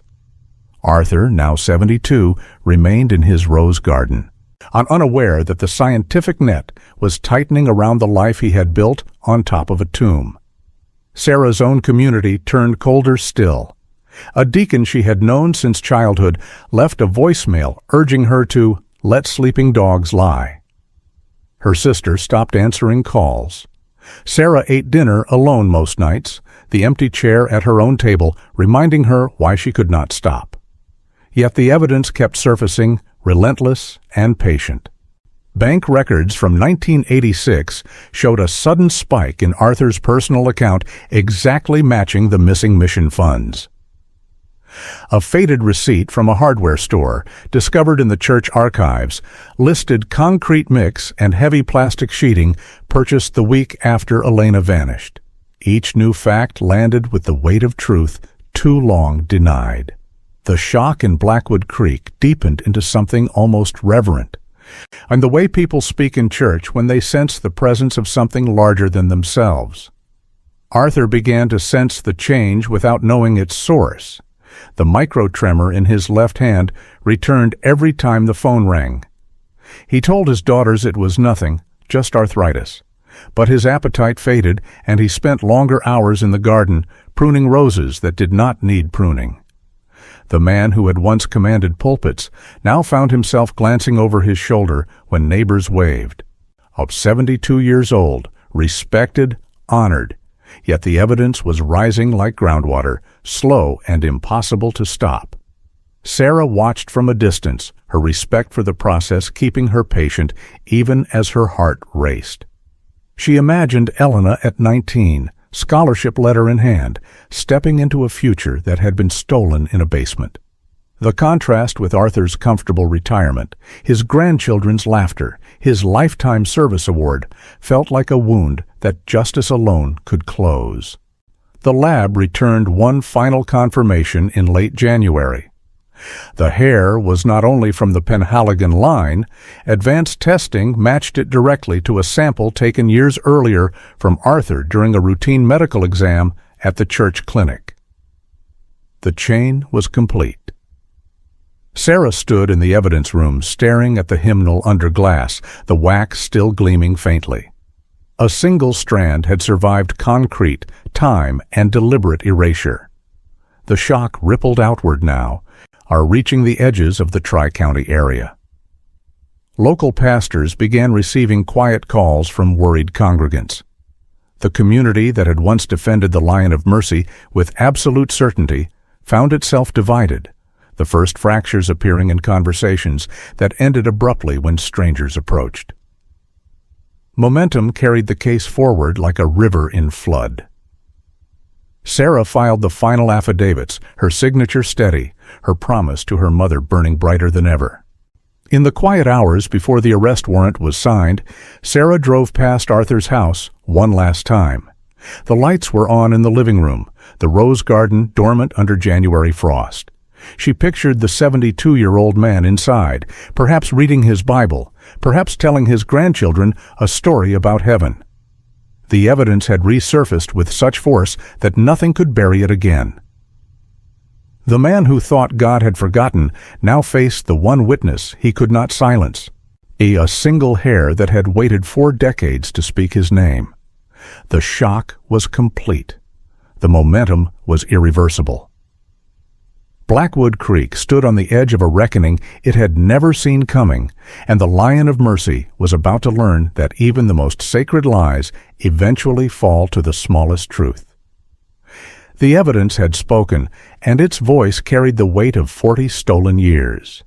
A single strand of hair, preserved by wax and time, had collapsed the distance between 1986 and 2026 in a way no sermon, no prayer, no good work could ever undo. The man who had hidden behind a pulpit for 4 decades now stood exposed in the light he had once claimed as his own.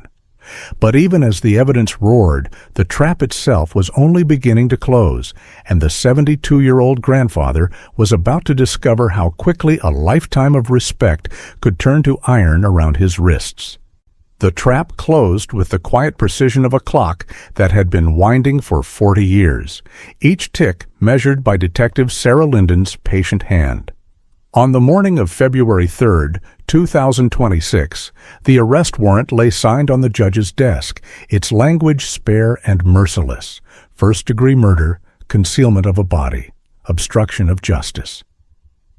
Sarah stood outside the courthouse in the pale winter light, the paper folded in her coat pocket like a live coal. She had not slept in 36 hours, yet her eyes were clear, her voice steady when she briefed the two deputies who would accompany her. The 72-year-old Reverend Arthur Penhaligon was no longer the Lion of Mercy in their eyes. He was suspect number one, the man whose single strand of hair had finally named him. Anxiety began to ripple outward from that moment, the kind that makes a small town hold its breath and listen for footsteps on every porch. Arthur woke that same morning to the familiar scent of coffee and the soft rattle of his left hand against the mug. The micro-tremor had become almost constant now, a private Morse code he could no longer ignore. He told himself it was only arthritis, the price of long service, yet when the phone rang with an unknown number, he let it go to voicemail. His daughters had noticed the change.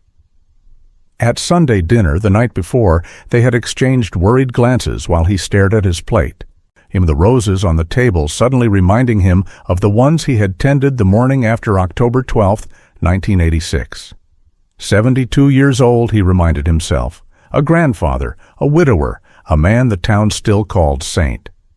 But the mirror showed something different now, a face that looked suddenly older, the holy smile that once comforted congregations now tight at the corners. The anxiety crept in like frost on the window panes, slow and silent, making every ordinary sound feel like a warning. Sarah drove the familiar route to Blackwood Creek with the warrant and two plainclothes officers, the radio off so she could think. She passed the church, where renovation crews had already begun sealing the basement forever, the steeple still pointing skyward, as if nothing beneath it had ever been stained. She passed Elena's old house on Maple Lane, the for sale sign faded after all these years. The anxiety in her own chest was different. A rising pressure born of years of waiting, the fear that even now something could go wrong, that age or influence might still shield him. She had prepared every detail, the Miranda card in her pocket, the extra cuffs sized for frail wrists, the quiet promise to her mother whispered again that morning at the cemetery. The trap was closing, but she felt the town's eyes on her already, the religious community that had begun to fracture between loyalty and truth. By 10 o'clock, the first leaks had begun. A clerk at the courthouse mentioned the warrant to her cousin, who mentioned it to the diner waitress, who mentioned it to the mailman. By 11, the whispers had reached the edges of Arthur's street. Neighbors who had once waved at the retired pastor now stood behind curtains, watching his front door with uneasy curiosity. Arthur himself felt the shift without knowing its name. When he stepped outside to check the mailbox, his left hand shook so badly the envelope slipped to the ground. He bent slowly, 72-year-old knees protesting, and for the first time in decades he did not straighten with the calm dignity the town expected. A child on a bicycle slowed, staring, and Arthur forced the holy smile, but it cracked at the edges. The anxiety rose higher, a pressure behind his eyes, the sense that the air itself had grown heavier, thicker, harder to breathe. Sarah parked 3 houses away, the unmarked car ordinary enough that no one noticed at first. She sat for a long minute, watching the rose garden that had become Arthur's sanctuary, the same hands that had once strangled life, now pruning dead canes with trembling clippers. The deputies waited for her signal. She thought of Elena at 19, scholarship letter in her journal, voice lifted in rehearsal. She thought of Arthur at 32, calculating and calm in the basement. The contrast between that strong young predator and the frail grandfather before her sent a fresh wave of anxiety through the neighborhood as curtains twitched and phones lit up. Would the town turn on her? Would they defend him, even now? Sarah exhaled, opened the car door, and the trap took its final step. The knock was polite, but firm. Arthur opened the door still wearing his cardigan, the one his daughter had given him for Christmas, on the Lifetime Service Award still displayed on the mantel behind him. Sarah stood on the porch, badge visible, voice calm and respectful. "Reverend Penhaligon, we have a warrant for your arrest." The words hung in the cold air like frost. Arthur's face did not register shock at first. It registered something older, something almost relieved, as if a long-awaited visitor had finally arrived. Then the indignation flared, the same righteous tone that had once commanded pulpits. "This is outrageous," he said, voice rising. "I am 72 years old. I have served this community for 4 decades. But his left hand betrayed him, shaking visibly as the deputy stepped forward with the cuffs. The metal looked obscene against the soft wool, the click echoing down the quiet street. Inside the house, his daughters froze mid-conversation, grandchildren wide-eyed at the kitchen table. One of them began to cry, on not understanding why Grandpa was being led away between 2 officers half his age. Neighbors gathered on lawns, phones recording, the anxiety now a visible wave rolling through Blackwood Creek. Sarah read the Miranda rights with quiet clarity, her own heart pounding beneath the professional mask. Arthur's holy smile returned for a moment, the one that never reached his eyes, but it faltered when he saw the patrol car waiting at the curb. 72 years of false peace collapsing in the time it took to walk from porch to sidewalk. The man who had hidden behind a pulpit for 40 years now walked in handcuffs past the roses he would never tend again. The ride to the station was silent except for the soft rattle of the cuffs against the seat. Arthur stared out the window at streets he had walked since he was a young pastor, each familiar oak and storefront suddenly foreign. The anxiety had become a living thing inside him, clawing at his chest, making the micro-tremor spread to his right hand as well. He thought of the crawl space, the concrete, the hymnal, the single strand of hair that had waited longer than his own children had been alive. Sarah sat beside him, saying nothing, her presence more damning than any accusation. The town watched the patrol car pass, some faces angry, others stunned. All of them feeling the same rising anxiety that justice long delayed had finally arrived, wearing the face of an old man in a cardigan. At the station, the processing was gentle but unrelenting. Fingerprints, photographs, the removal of the cardigan, and the placement of an orange jumpsuit that hung loose on his frail frame. Arthur's daughters arrived, faces pale, demanding answers that no one could yet give. The community split openly now, phone lines burning, our church groups forming prayer circles for the Lion of Mercy, while others quietly mourned the girl whose name they had almost forgotten. Sarah stood in the observation room watching Arthur through the glass, the 72-year-old man sitting straight-backed, still trying to project the dignity of the pulpit. The anxiety in the air was electric, the sense that the trap had closed, but the real reckoning was only beginning. He thought God had already forgotten. The evidence hadn't. But the man who had spent 4 decades preaching patience would now discover how quickly patience could turn into chains, and the confrontation that waited in the small gray room down the hall would strip away the last of the holy smile he had worn like armor for 40 long years. The confrontation waited in the small gray room down the hall, a space stripped of any hint of mercy or pulpit light. Fluorescent bulbs hummed overhead like a judgment that refused to blink.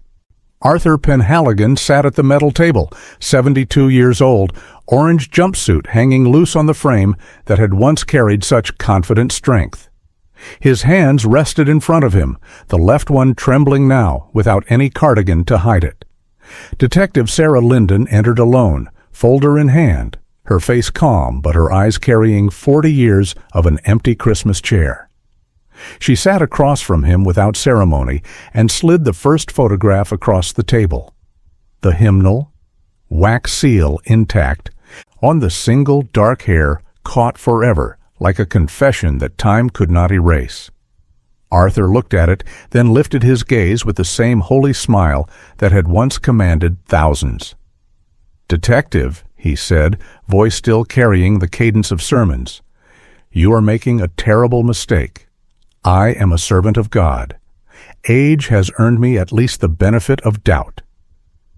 Sarah did not raise her voice. She simply opened the folder and laid out the DNA report, beside the hymnal photo. Oh, the match was printed in bold black letters, irrefutable, scientific, the kind of truth no prayer could pray away. Arthur's smile faltered for half a second, then returned stronger, arrogant in its certainty. "That hair could belong to anyone," he said, leaning forward as much as the cuffs allowed. "Church basements are full of people. I counseled hundreds, touched hundreds of hymnals. This is persecution of a man in his final years." The rage began to build in Sarah's chest, quiet but volcanic. The same rage that had kept her running 5 miles every dawn for decades. She watched the 72-year-old grandfather who had tucked his own children into bed the night he ended Elena's life, now claim victimhood because of wrinkles and white hair. How dare he sit there and speak of God while Elena remained 19 forever, her scholarship letter still folded in a drawer no one had opened in 40 years. She slid the next document forward. The 1987 renovation permit signed by Reverend Arthur Penhaligon himself, approving the concrete pour over the exact crawl space where Elena had been hidden. Arthur's eyes flicked to it, then away. Administrative paperwork, he dismissed, but his left hand shook harder, the tremor now visible across the table like a heartbeat he could not control. Sarah spoke for the first time, voice low and steady. "You approved the concrete 6 months after she vanished. The same month you led the prayer vigil calling her wayward. The same month you altered the mission fund ledgers she had questioned." Each fact landed like a stone. The rage in the room thickened, not just Sarah's, but the invisible rage of every viewer who would one day hear this story. The fury at a man who had spent 4 decades baptizing babies while standing on a tomb. Satisfaction flickered too, small but growing. Nay, because the lion of mercy was finally cornered by something he could not bless away. Arthur straightened in his chair, the old pulpit authority rising like muscle memory. "I built that church with my own vision. I fed the hungry. I comforted the grieving. My good works speak louder than any strand of hair." He said it with such conviction that for a moment the room felt smaller, as if the 72-year-old man still believed age and accolades could rewrite history. To Sarah let the silence stretch, then placed Elena's journal entry in front of him, the page where the 19-year-old had written about feeling watched in the basement. Arthur stared at the handwriting, youthful and hopeful, and something shifted behind his eyes. Not remorse? Arrogance? "She was confused," he said softly. "Young girls often imagine things when they chase big dreams instead of staying where God placed them." The words were a match to dry grass.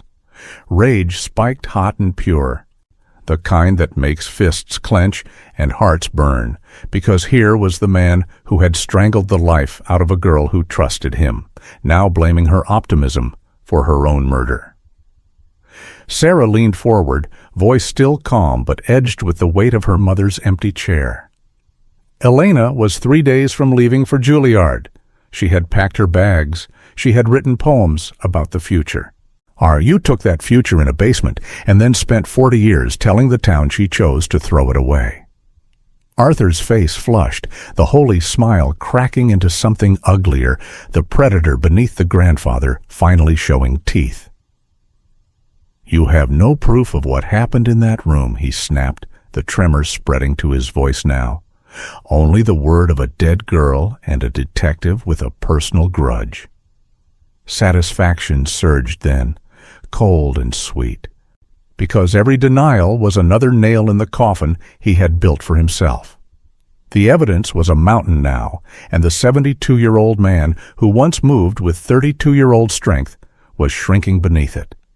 She laid out the financial records next, the exact amounts missing from the mission fund, the sudden deposit into Arthur's personal account the week after Elena vanished.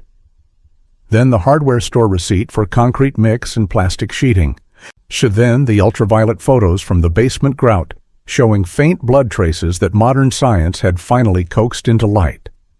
Arthur stared at the growing pile, his breathing shallower, the cardigan long gone, but the tremor now a full shake that rattled the cuffs against the table. "I am 72, he said again, as if the number itself were a shield. "I have grandchildren. The community loves me. This will destroy them." The rage in Sarah's eyes met his, and for the first time he looked away. Satisfaction bloomed deeper, the kind that comes when 40 years of calculated silence finally meet the one voice it could never silence. He tried one last sermon, voice rising in the old familiar rhythm.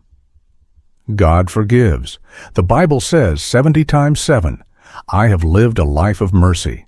Judge me by the man I became, not one night 40 years ago." Sarah closed the folder slowly, the click loud in the small room. "Elena never got to become anything," she said quietly. "She stayed 19 while you became everything you stole from her." The words landed like the final stone. Arthur's shoulders slumped, not in confession, but in exhausted arrogance, the belief that even now, sympathy for an old man might save him. Rage and satisfaction twisted together in perfect balance, on the viewer's heart pounding with the knowledge that the confrontation had stripped the last holy mask away and left only the man who had crossed a line no one returns from.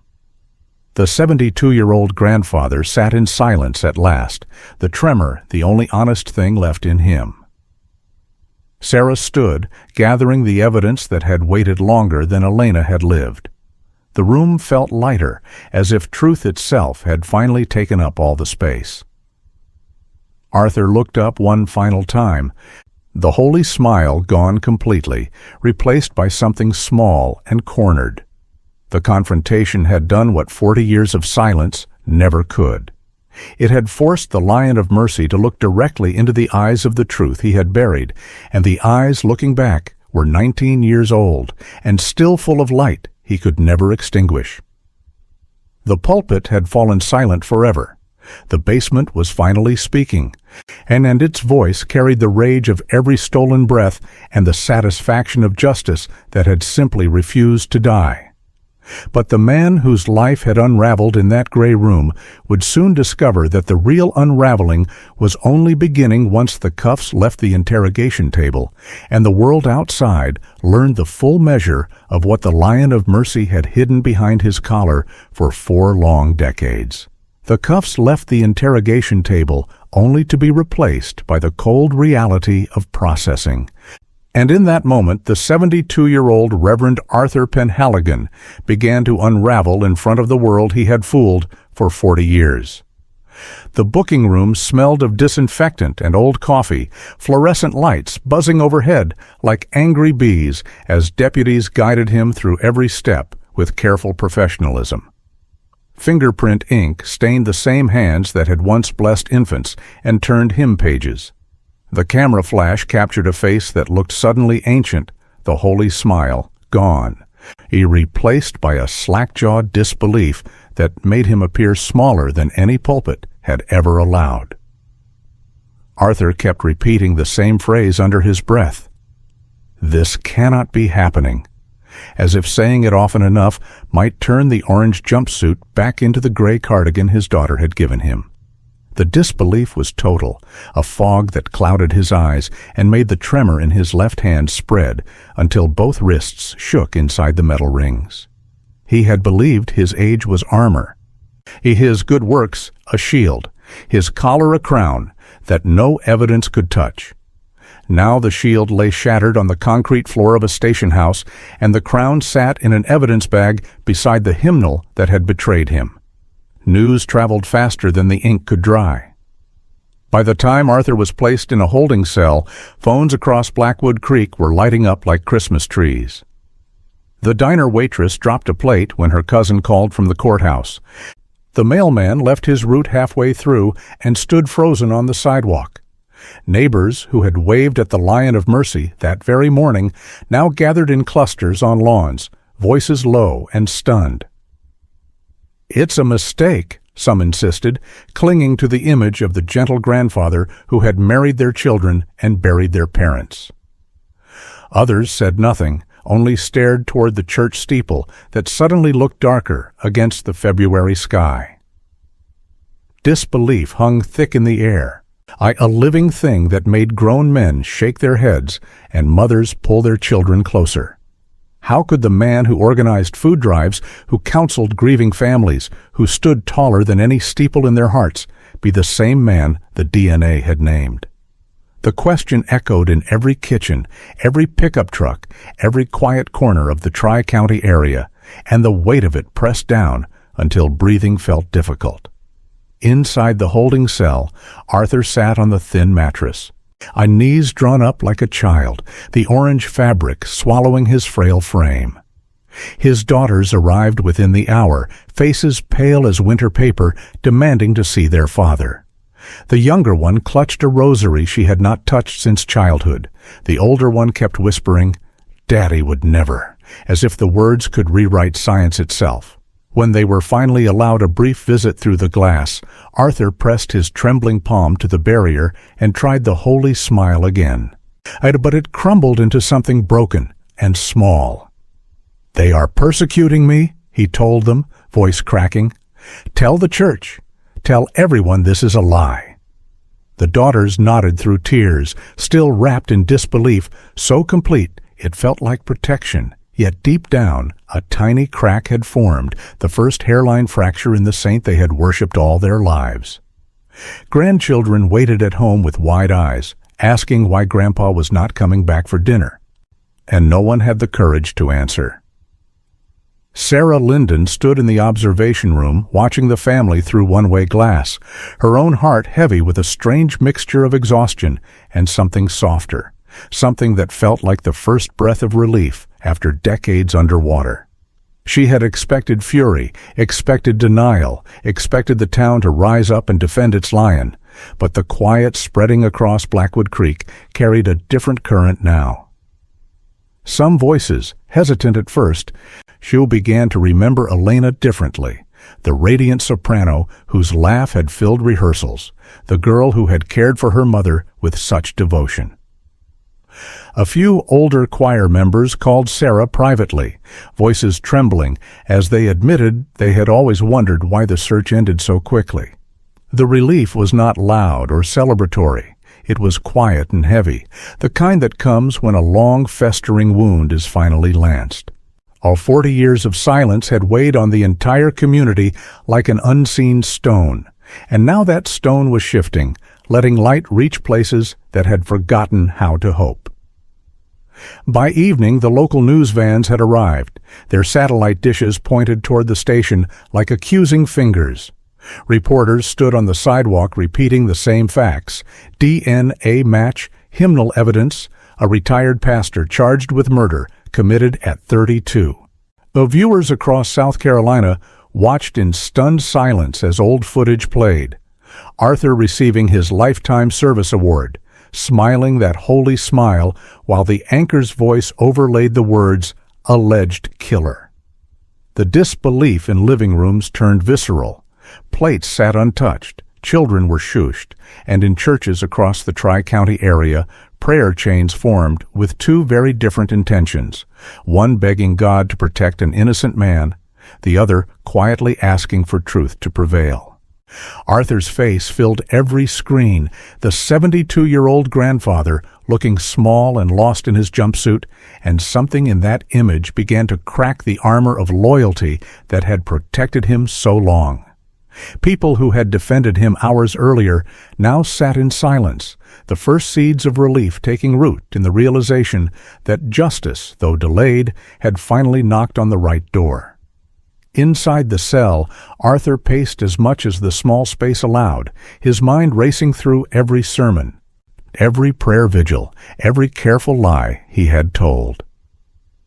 He kept touching the place on his wrist where the cuffs had been, as if the metal had left a brand he could still feel. The disbelief had begun to curdle into something sharper, a dawning terror that no amount of righteous indignation could push away. He had believed time itself had become his accomplice, that 40 years of good works had erased one night in a basement. Now the night was back, vivid and merciless, so Elena's eyes staring up at him from every shadow in the cell. The life he had built, the mega-church, the grandchildren's laughter, the rose garden at dawn, all of it was unraveling thread by thread, pulled apart by a single strand of hair no bigger than a whisper. He sank onto the mattress again, head in his shaking hands, and for the first time in 40 years, he did not pray. The words would not come. Outside, the town moved through the evening in a daze. The diner closed early. Its usual laughter replaced by murmured conversations that ended the moment a stranger entered. At the church, a small group gathered anyway, lighting candles not for Arthur, but for Elena, whose name was finally being spoken aloud without shame. Sarah drove home through streets that felt different, lighter somehow, the weight she had carried since childhood lifting just enough to let her breathe.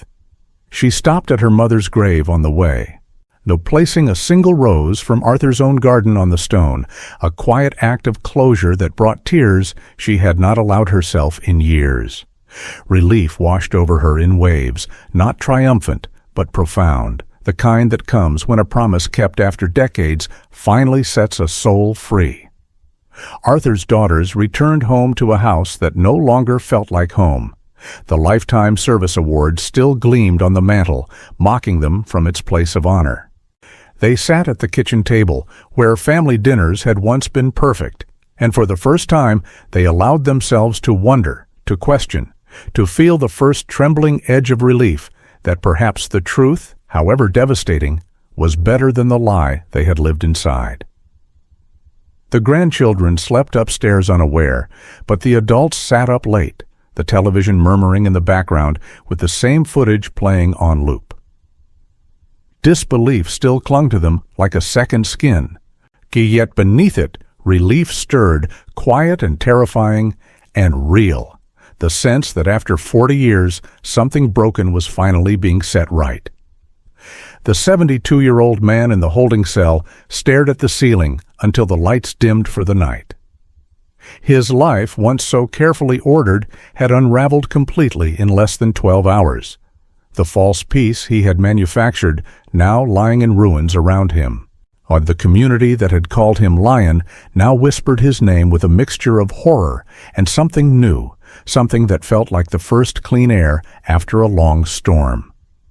Disbelief still ruled the day, but relief was rising with the moon, slow and steady and unstoppable, the knowledge that a girl named Elena Vance was no longer just a faded memory, but a voice that had finally been heard. The arrest had not ended the story. It had only torn the curtain aside, revealing the stage where the final act would play out under the harsh lights of a courtroom that would show no mercy to the man who had shown none to a 19-year-old dreamer. The Lion of Mercy had roared for the last time. What remained was an old man in an orange jumpsuit whose carefully built world had collapsed the moment a single hair decided to speak.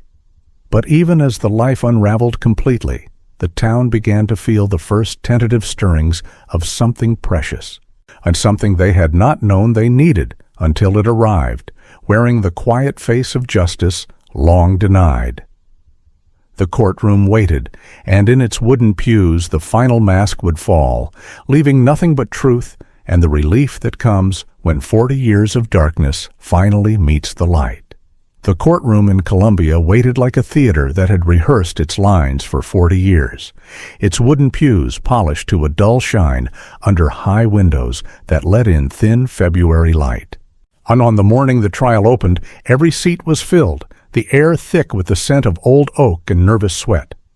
Reverend Arthur Penhaligon entered through a side door in a plain dark suit his daughters had brought, the orange jumpsuit left behind, but the tremor in his left hand still visible as he gripped the edge of the defense table.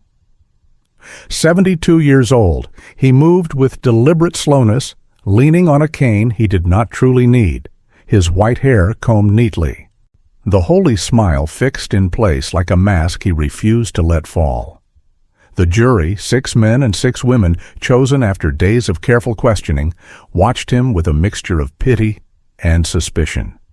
Some saw a frail grandfather who belonged in a rocking chair, not a defendant's chair.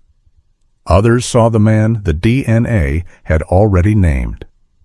Arthur looked straight at them and nodded, a small, humble gesture that said without words, "I am one of you. I'm an old man who has given his life to God." The anger in the room was immediate and quiet, the kind that simmers beneath skin when arrogance wears the face of humility. The judge called the court to order, gavel sharp as a judge's conscience, and the prosecutor rose, a woman in her 50s whose voice carried the steady weight of facts. She began simply laying out the timeline everyone already knew, yet no one had truly believed until now. October 12, 1986, Elena Vance. 19 years old, choir secretary, scholarship in hand, last seen helping the pastor with filing in the basement.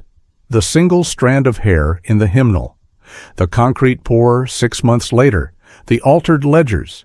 Each detail landed like a stone in still water, sending ripples across the courtroom. Arthur sat listening, chin slightly lifted, the tremor in his hand the only crack in his composure. When the prosecutor mentioned his Lifetime Service Award, he actually smiled, a soft, a forgiving smile, as if to say the community's love proved his innocence. The anger rose higher in the pews, hot and dark, because here was the man who had strangled a girl's future, now using the very honors earned on her stolen time as his defense. Dark fascination gripped the spectators. They could not look away from this 72-year-old who believed his age entitled him to mercy he had never shown Elena. Arthur's defense attorney spoke next, voice smooth and practiced. "I painting a portrait of a beloved pastor whose only crime was living too long in a world quick to judge the elderly. My client is 72, he said, letting the number hang like a sacred number. He has grandchildren who call him Saint. 40 years of service. One strand of hair, ladies and gentlemen, does not erase a lifetime of good." Arthur nodded along, eyes moist, the holy smile widening just enough to seem humble. When the first witness, a former choir member, he took the stand and described seeing Arthur lock the basement door that night, the old man shook his head sadly, as if the witness were mistaken out of love. The jury watched him closely, some leaning forward, caught in the strange pull of a man who still believed his collar protected him. The anger deepened into something almost personal. Viewers at home and in the gallery felt it in their chests, the fury at a killer who refused to see himself as anything but the victim of circumstance and age. Yet fascination held them too, the dark thrill of watching arrogance slowly strip itself bare under lights brighter than any pulpit. When Arthur himself took the stand, the courtroom held its breath. He swore on the Bible with steady hands, the same Bible he had once used to comfort Elena's mother. His voice, still rich with sermon cadence, filled the room as he spoke of his decades of mercy, the food drives, the marriages he had blessed, the funerals he had led. "I have nothing but love for this community," he said, eyes scanning the jury. "And for Elena, a bright young woman whose disappearance saddened us all. But I did not harm her.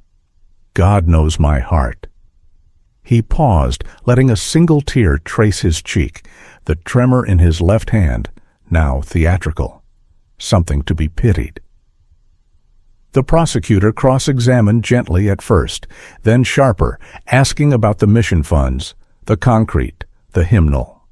Arthur answered each question with the calm of a man who had rehearsed innocence for 40 years. "I trusted the Lord to handle what I could not understand," he replied, the holy smile returning like armor. Anger flared hot in the gallery. A woman in the back row whispered, "He's still lying," loud enough for the judge to call for order. Dark fascination grew, the hypnotic pull of watching a 72-year-old who truly believed his years earned him forgiveness for ending a 19-year-old's life. The days blurred into a slow stripping of masks. Each piece of evidence the prosecution introduced, Arthur met with the same quiet arrogance, a slight shake of the head, a murmured prayer under his breath that the jury could see, but not quite hear. When the forensic expert explained the petechial hemorrhaging and the proximity required for such a death, Arthur closed his eyes as if in sorrow for the victim, not for what he had done. When the financial expert traced the missing money to his account, he sighed and said, "The Lord provides in mysterious ways." The jury's faces hardened. The spectators leaned forward, caught between rage at the sheer nerve and a dark, almost unwilling fascination with how completely a man could believe his own legend. 72 years old, he sat there day after day, the cane propped beside him like a prop. 'Tis the tremor timed perfectly for moments of high drama. He was no longer the lion of mercy to most in the room. He was something smaller and more terrible, a man who had lived an entire lifetime on stolen ground and still expected the world to kneel. His daughters testified for the defense, voices breaking as they described a father who read bedtime stories and baked cookies and never raised his voice. Arthur wept openly during their words, the holy smile trembling with what looked like gratitude. Yet when the prosecutor asked if they had ever wondered about the basement or the sudden concrete work, the daughters hesitated, and in that hesitation the courtroom felt the first real shift. Anger mixed with a cold fascination now, the realization that even those closest to him had lived inside the lie without knowing its shape. Arthur's arrogance never wavered. He patted his daughter's hand from the table and whispered loud enough for the jury to hear, "It's all right, child. God will see us through." The words sent a ripple of disgust through the gallery, the kind that makes fists clench and eyes narrow. How could he sit there, 72 and frail, and still speak of God, while Elena's mother had died waiting for answers he alone could have given? The trial stretched into its second week, the evidence piling like stones on an old grave. Each time the prosecution rested a point, Arthur rose slightly in his chair, the tremor controlled now, the smile ready. He believed, truly believed, that the jury would see an old man worthy of mercy, that 40 years of good works outweighed one night in a basement. The dark fascination deepened in the public seats. People who had come to watch justice found themselves unable to look away from the spectacle of a killer who still thought his collar made him untouchable. Anger burned steady and low, the kind that fuels quiet vows never to let another pulpit hide such darkness. The judge watched everything with tired eyes. The jury took notes with faces that grew harder each day. Arthur's world, once so carefully ordered, was now on public display, every tremor, every smile, every arrogant deflection recorded for the world to judge. By the final days of testimony, the courtroom felt smaller, the air heavier, as if truth itself had taken up residence and refused to leave. Arthur delivered his closing statement in person, standing slowly, voice rising in the old familiar rhythm of sermons past. "I stand before you not as a perfect man, but as one who has tried to live in God's light," he said, the tremor now a gentle shake that seemed almost holy. "Judge me by the life I lived after that terrible night, not by a single strand of hair that could belong to anyone." The words hung in the silence. Be arrogant to the core, a man still certain his age and his past service would earn him the sympathy he had denied Elena. The jury stared, some with open anger, others with the dark fascination of watching a performance that had finally reached its last act. The gallery sat frozen, the weight of 40 years pressing down on every heart. The gavel fell on the final arguments, the judge's voice cutting through the tension like a blade. Arthur returned to his seat, the holy smile fixed once more. I convinced the scales would tip in his favor because he was old, because he was respected, because he had spent decades telling the town what to believe. But the courtroom had seen the mask slip too many times, had heard the tremor beneath the sermons, had felt the anger and the fascination twist together into something unbreakable. The man who had hidden behind a pulpit for 40 years now sat exposed under lights that showed every line, every shake. Yet every arrogant belief that mercy was his by right of years lived on stolen time. The jury would soon decide, but the arrogance on trial had already revealed its true face, a face that belonged to a 72-year-old grandfather who still thought the world owed him the forgiveness he had never given a 19-year-old girl whose only mistake was trusting the wrong shepherd. The courtroom lights dimmed slightly as the jury filed out, but the truth had never been brighter. The Lion of Mercy had roared his last defense, and now the evidence itself would rise to speak in a language no smile, no tremor, no claim of age could ever silence. The evidence rose in the courtroom like a patient witness that had waited 40 years in the dark, and when the prosecution called its final experts, the air itself seemed to tighten around Arthur Penhaligon. The hymnal was carried in on a small silver tray, sealed in clear plastic, the wax spill still gleaming under the lights as if the candle had dripped only yesterday. The forensic technician placed it gently on the stand and pointed to the single dark strand preserved inside the binding. "This hair," she said, voice steady and clear, "contains mitochondrial DNA that matches the defendant at every marker tested. The probability of random coincidence is less than 1 in several billion." Arthur sat motionless at the defense table, 72 years old, the tremor in his left hand now visible to every juror as he gripped the edge of his chair. The holy smile flickered, then held, but the eyes behind it had begun to dim. The courtroom leaned forward as one, the weight of proof settling over the pews like a heavy cloak no amount of sermons could lift away. The DNA expert followed, a calm woman in a white coat who projected enlarged charts on the large screen. She traced the familial lines with a laser pointer, connecting the hair directly to Arthur's medical sample taken years earlier during a church health fair. "The match is conclusive," she said. "This is the defendant's hair, deposited in that hymnal on or around October 12th, 1986. Gasps rippled through the gallery. Arthur's daughters, seated behind him, lowered their heads, unable to watch as the science dismantled the saint they had known. The 72-year-old man who had once prayed over that very hymnal now stared at the screen with the expression of someone watching his own grave being opened. The evidence spoke without emotion, without mercy, simply laying bare what time and lies had tried to bury. 40 years collapsed in those colorful charts. The strong 32-year-old pastor who had cleaned the basement that night, reduced to a trembling grandfather whose past had finally caught him under lights brighter than any Sunday morning. Next came the concrete expert, a burly man who displayed photographs of the basement floor taken during the recent renovation. He explained how the pour in 1987 had sealed the crawl space only months after Elena vanished, and how Arthur himself had signed every permit. "The timing is exact," he said.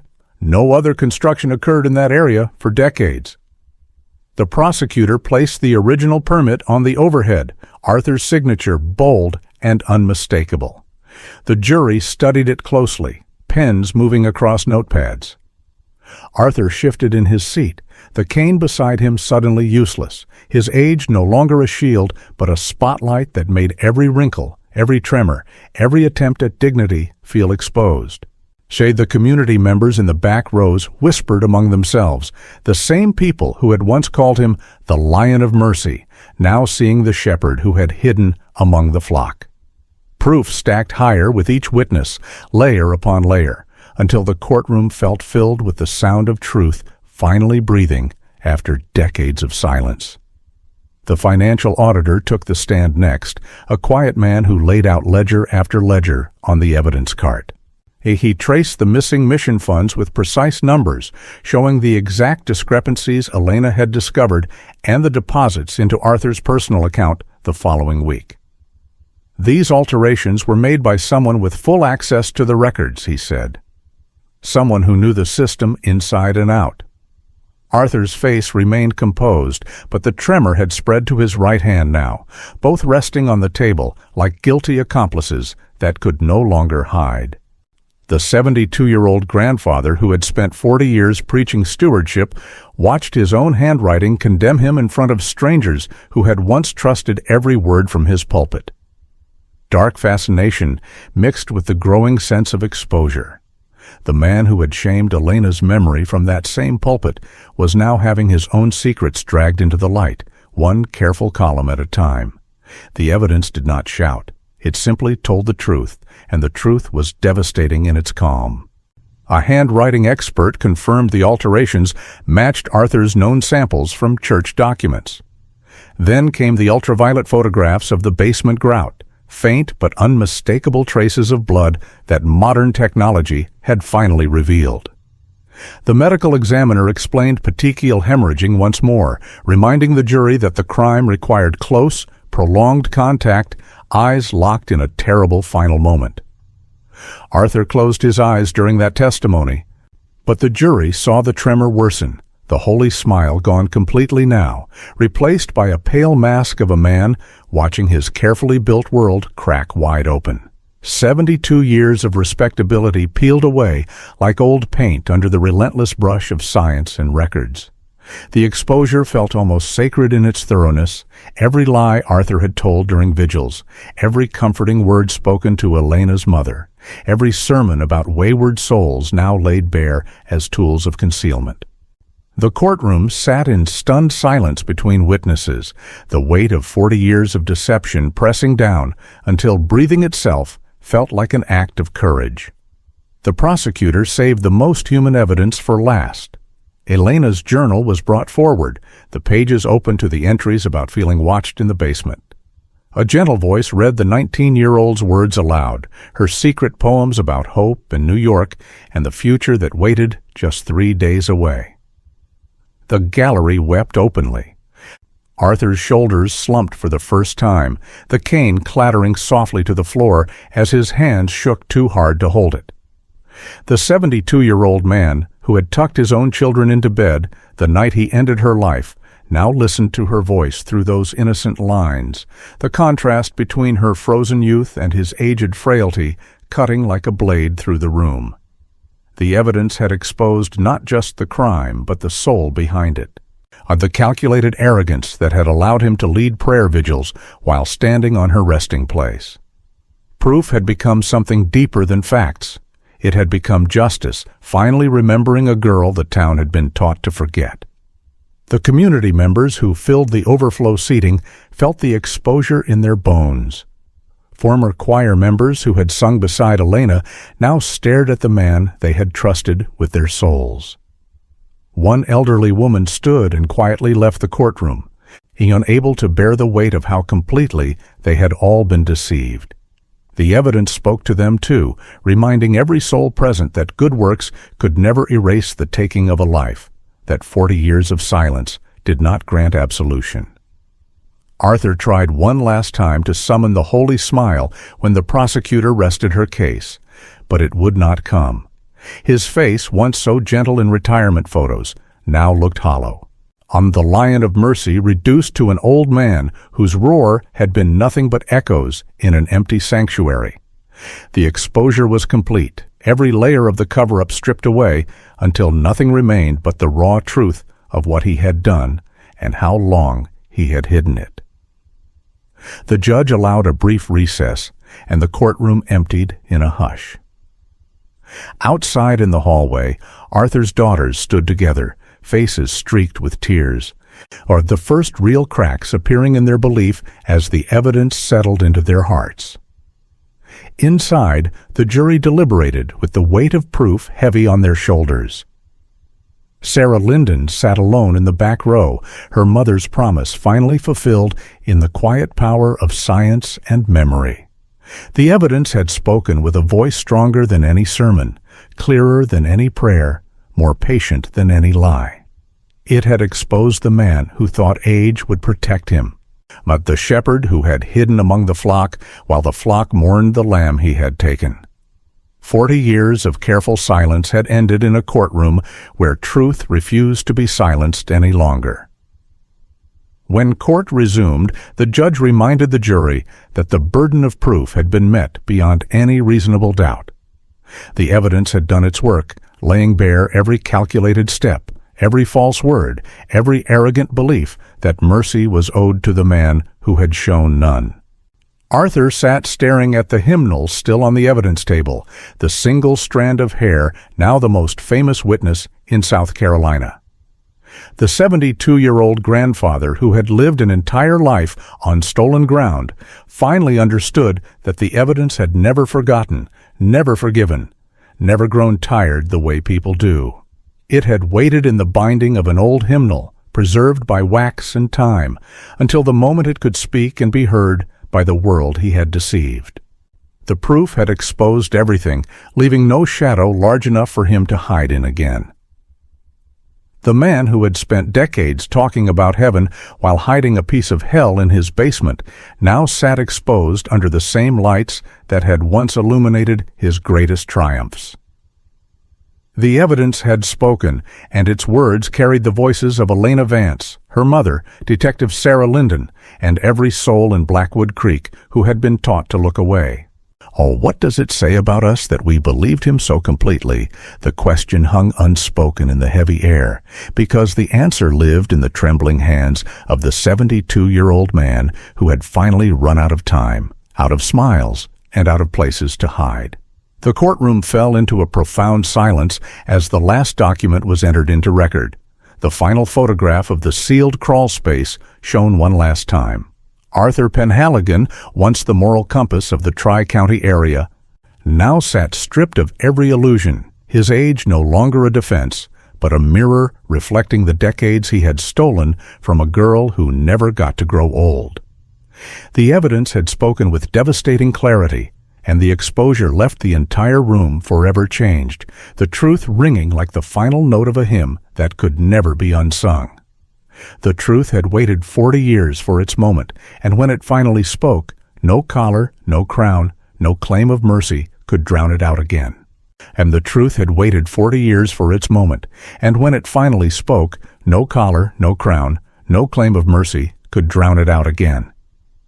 The jury filed out of the courtroom at 4:17 on a gray February afternoon, their faces set in quiet resolve. 12 ordinary people from the Tri-County area, some who had once sat in Grace Harbor pews, others who had only heard the Lion of Mercy's name in passing, carried the weight of 4 decades into that small deliberation room. Arthur Penhaligon remained at the defense table, 72 years old, hands folded to hide the tremor, the holy smile still clinging to his lips like a final prayer. He whispered something to his attorney, a soft assurance that God would move the hearts of the jurors, that age and good works would speak louder than any strand of hair. The courtroom sat suspended in heavy silence, spectators shifting in their seats, the air thick with the scent of polished wood and unspoken dread. Minutes stretched into hours. Outside, Blackwood Creek held its breath. Phones stayed silent, diners emptied early, and even the church bells seemed reluctant to ring. Arthur's daughters clutched each other's hands in the front row, eyes red from days of testimony that had slowly chipped away at the father they thought they knew.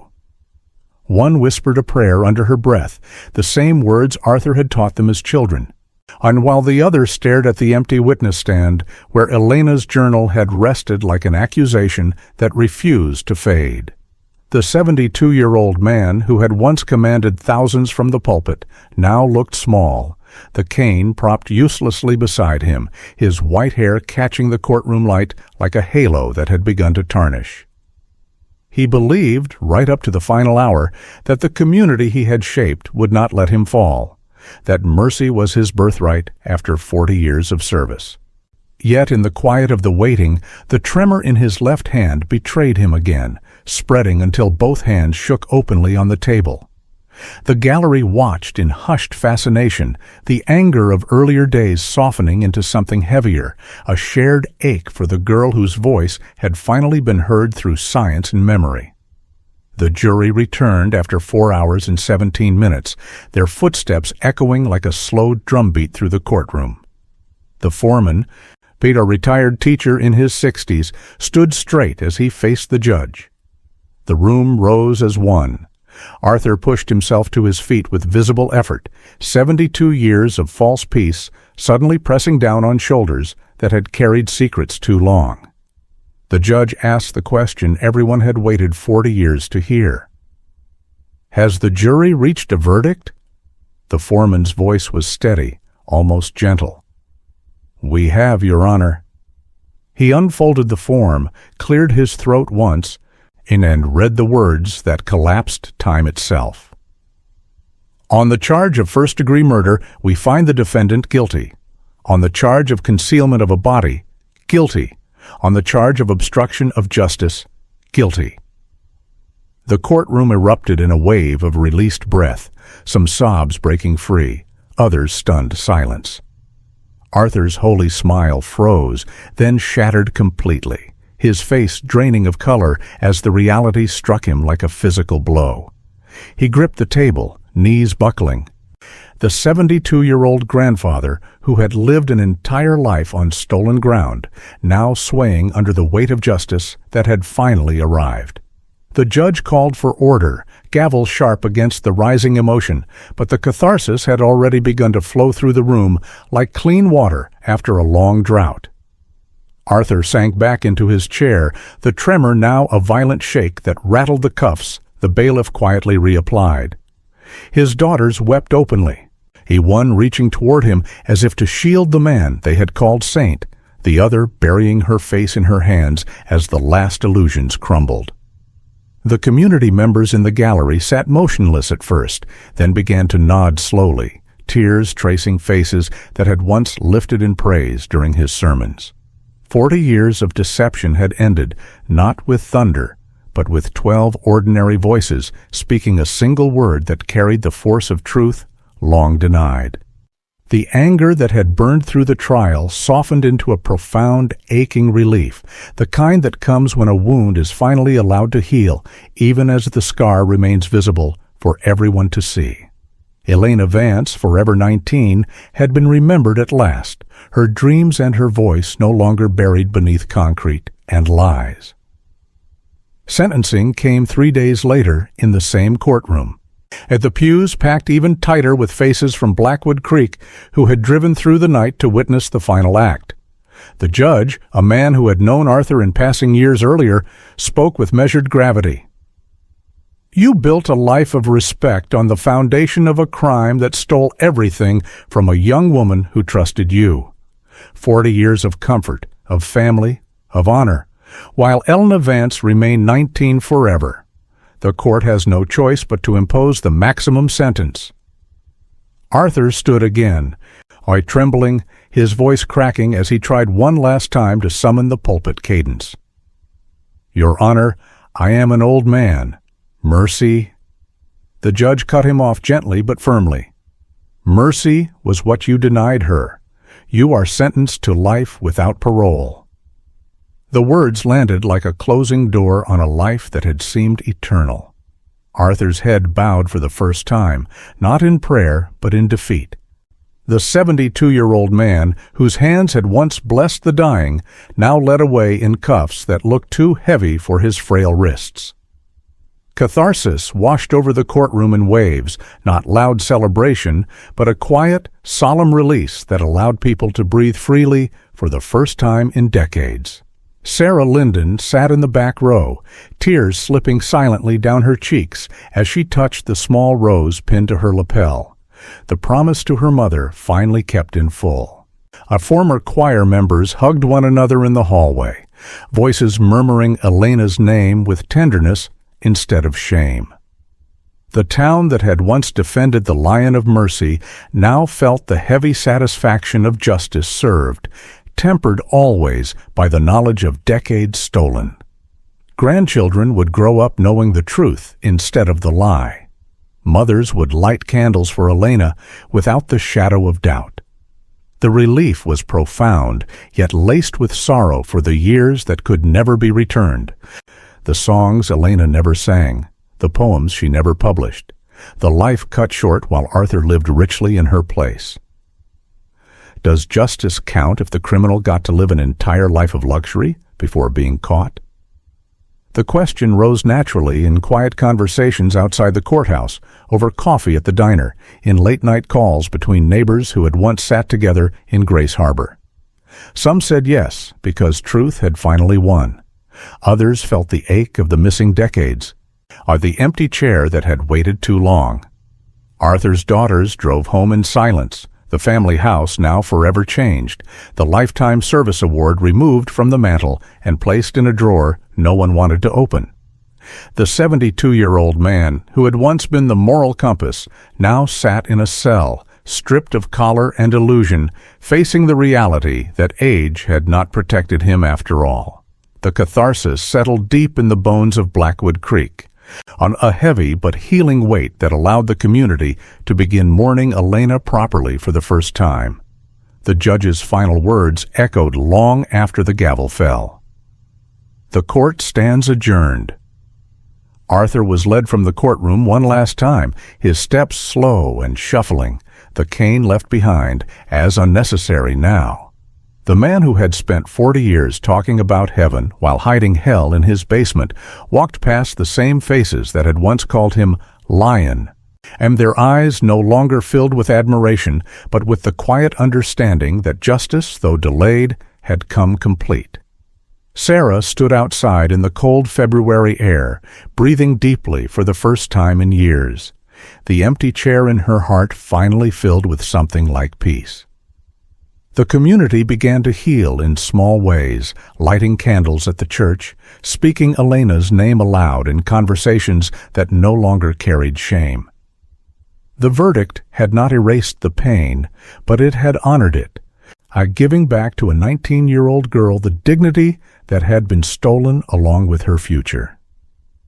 72 years old, sentenced to life without parole, Arthur Penhaligon had finally run out of time, out of smiles, and out of pulpits to hide behind. The evidence had spoken, the jury had answered, and the town that had once been deceived now stood taller in the light of truth, long denied. Catharsis wrapped around Blackwood Creek like a warm quilt after a long winter, are heavy with memory, but soft with the promise of mornings without secrets. The girl who had dreamed of New York and filled the sanctuary with song had been heard at last, her voice carrying farther than any sermon the Lion of Mercy had ever preached. The verdict had delivered justice, raw and complete, leaving the community forever changed, yet finally free to remember Elena as she truly was. The 72-year-old man who had lived every stolen year in comfort now faced the years that remained behind bars, a sentence that could never match the one he had imposed on a 19-year-old dreamer, but a sentence that carried the full weight of truth at last. The courtroom lights dimmed, the doors closed, and Blackwood Creek began the slow, necessary work of healing in the light that justice had finally allowed to shine. The scales had tipped, not with thunder, but with the quiet, a patient voice of evidence that refused to be silenced any longer. The Lion of Mercy had fallen, and in his place stood the simple truth that no amount of years, no collar, no good works could ever outweigh the life he had taken. Justice had come for the man who thought time had forgotten, and in its arrival the town found the catharsis it had waited 40 long years to feel. The catharsis lingered in Blackwood Creek like the last note of a hymn that refused to fade. But the final reckoning had only begun in the quiet months that followed the verdict. Inside the state penitentiary, Reverend Arthur Penhaligon sat on the edge of a narrow bunk, 72 years old and stripped of everything that had once defined him. The clerical collar was gone, the tailored suit replaced by faded prison scrubs that hung loose on his frail frame. He spent his days staring at the cinder-block wall, refusing every offer of counseling, every request for a statement, and every gentle question from the chaplain who had once admired him from afar. "I suffer for the greater good of the church," he would whisper to himself in the night, clinging to the narcissistic martyrdom that had sustained him for 40 years. The man who had preached forgiveness from the pulpit now believed his own imprisonment was a holy trial, a cross he bore so the community could remember the Lion of Mercy instead of the monster beneath. His left hand still trembled. But the tremor no longer hid anything. It simply marked the passing of time he had stolen from a girl who never reached 20. His daughters visited on the first Sunday after sentencing, their faces pale and drawn as they sat across the scratched plexiglass. The younger one brought a Bible he had given her on her wedding day. The older one carried a single rose from the garden he would never tend again. They spoke in halting voices about the grandchildren, about the house that felt empty, about the town that no longer knew what to call him. Arthur pressed his palm to the barrier and offered the holy smile one last time. "God will vindicate me," he said softly. But when they asked the question that had burned in their hearts for weeks, when they asked if he had really done it, the smile faltered. For the first time, the 72-year-old grandfather could not summon the old cadence. His daughters left that day carrying a new weight, the slow, a terrible realization that the saint they had loved had been a carefully constructed lie. The family that had once gathered around his table now fractured under the truth, each carrying their own piece of the monster they could no longer deny. While Arthur sat in his cell, the old Grace Harbor Ministries faced its own reckoning. Demolition crews arrived in early March, their heavy machines rumbling across the parking lot where he had once blessed Easter sunrise services. The steeple came down first, crashing to the ground in a cloud of dust that seemed to carry 40 years of unspoken prayers. When the basement floor was finally broken open, the workers found only emptiness beneath the concrete he had ordered poured in 1987. The crawl space was hollow, a dark void where Elena had lain hidden, while the church above grew larger and louder. The community gathered at the edge of the site, silent and stunned, all watching the sacred ground reveal itself as nothing more than a tomb built by the man they had trusted most. The hollow space seemed to echo with the question that now haunted every heart. How had they all stood on top of it for so long without feeling the cold beneath their feet? Elena Vance received a proper funeral in late March, the kind she had never been given in 1986. The new sanctuary, still under renovation, opened its doors to the entire town. Her casket, a simple and white, rested beneath a spray of roses from Arthur's own garden, a gesture arranged by Sarah Linden herself. Hundreds filled the pews, many clutching faded photographs of the radiant 19-year-old soprano whose voice had once lifted every rehearsal into something heavenly. The choir sang Amazing Grace with trembling voices, the same hymn that had played from the dusty cassette tape discovered years earlier. Elena's name was spoken aloud without shame, her scholarship, her poems, her care for her mother remembered with tears and quiet laughter. The whole town attended, from the diner waitress who had once believed the pastor's whispers to the elderly deacons who had led the original prayer vigils. In that sanctuary built on deception, the community finally laid Elena to rest with the dignity she had always deserved. Detective Sarah Linden stood at her mother's grave the morning after the funeral, the spring sun warm on her face. She placed her badge on the headstone, on the metal catching the light like a promise finally kept. "She has her name back," Sarah whispered to the stone that had waited so long. "And so do you." The empty chair that had sat at every Christmas table was gone now, replaced by a single candle that would burn in memory rather than in mourning. Sarah drove away from the cemetery lighter than she had felt in decades. the obsession that had defined her life finally releasing its grip. The personal cost had been high, the ostracism, the sleepless nights, the fractured relationships. But the victory belonged to Elena and to every mother who had ever waited for a daughter who never came home.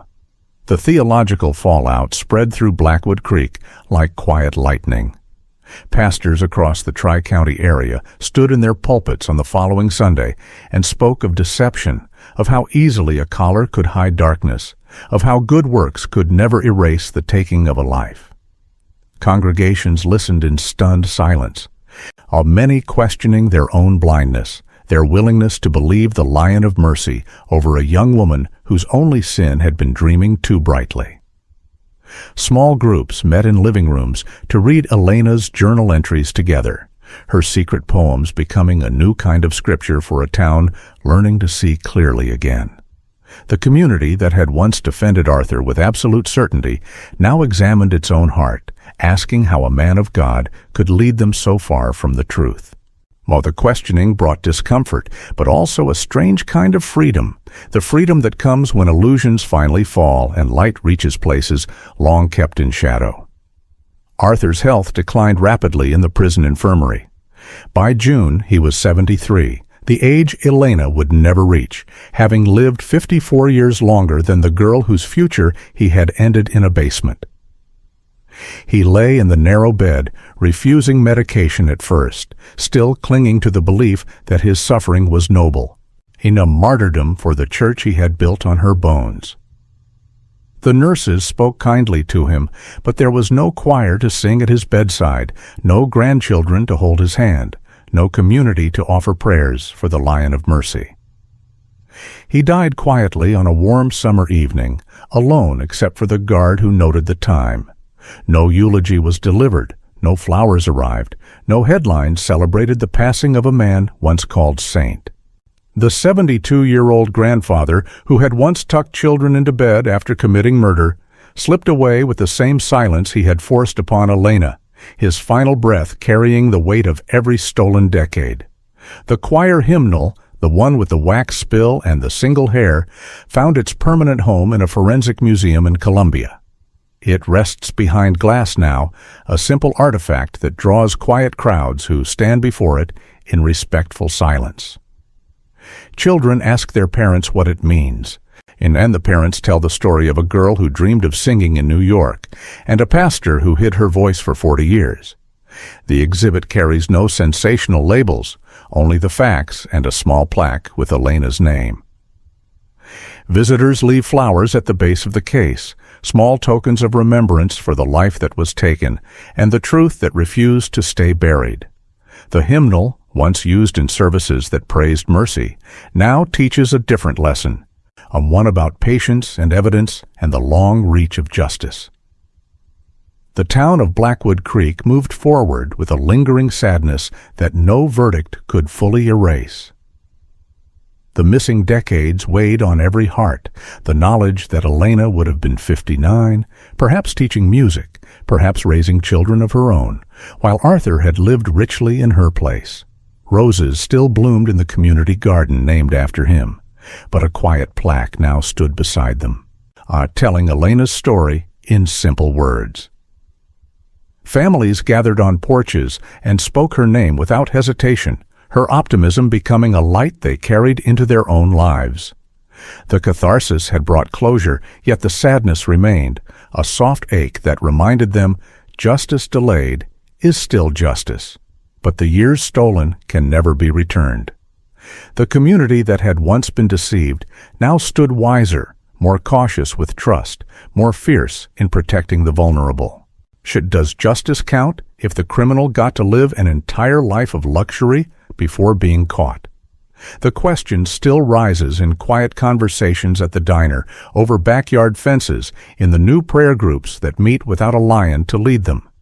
Some say yes, because the truth finally won, and Elena's name rings clear. Others feel the ache of those missing decades and wonder if any sentence can balance the scales when one life ended at 19 and another continued in comfort until 73. And the answer lives somewhere between the two, in the space where catharsis meets sorrow, where a town learns that mercy without truth is only another form of deception. The church demolition finished in late summer, the site cleared and seeded with wildflowers that would bloom each spring. Children play there now, laughing where concrete once hid darkness, their voices carrying across the hollow ground that finally breathed free. Detective Sarah Linden visits sometimes. Standing where the basement once stood, the badge no longer on her chest, but the promise forever in her heart.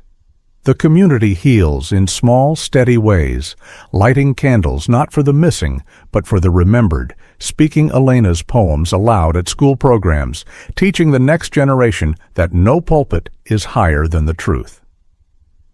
Arthur Penhaligon died at 73, having lived 54 years longer than the girl he took from the world. The contrast remains sharp, a final age irony that lingers like the last note of a song cut short. His grave is unmarked in the prison cemetery. No visitors come. No flowers appear. The man who believed he suffered for the greater good left behind only the hollow echo of a life built on stolen breath. The truth is a patient hunter. It waited 40 years for a single hair to tell its story.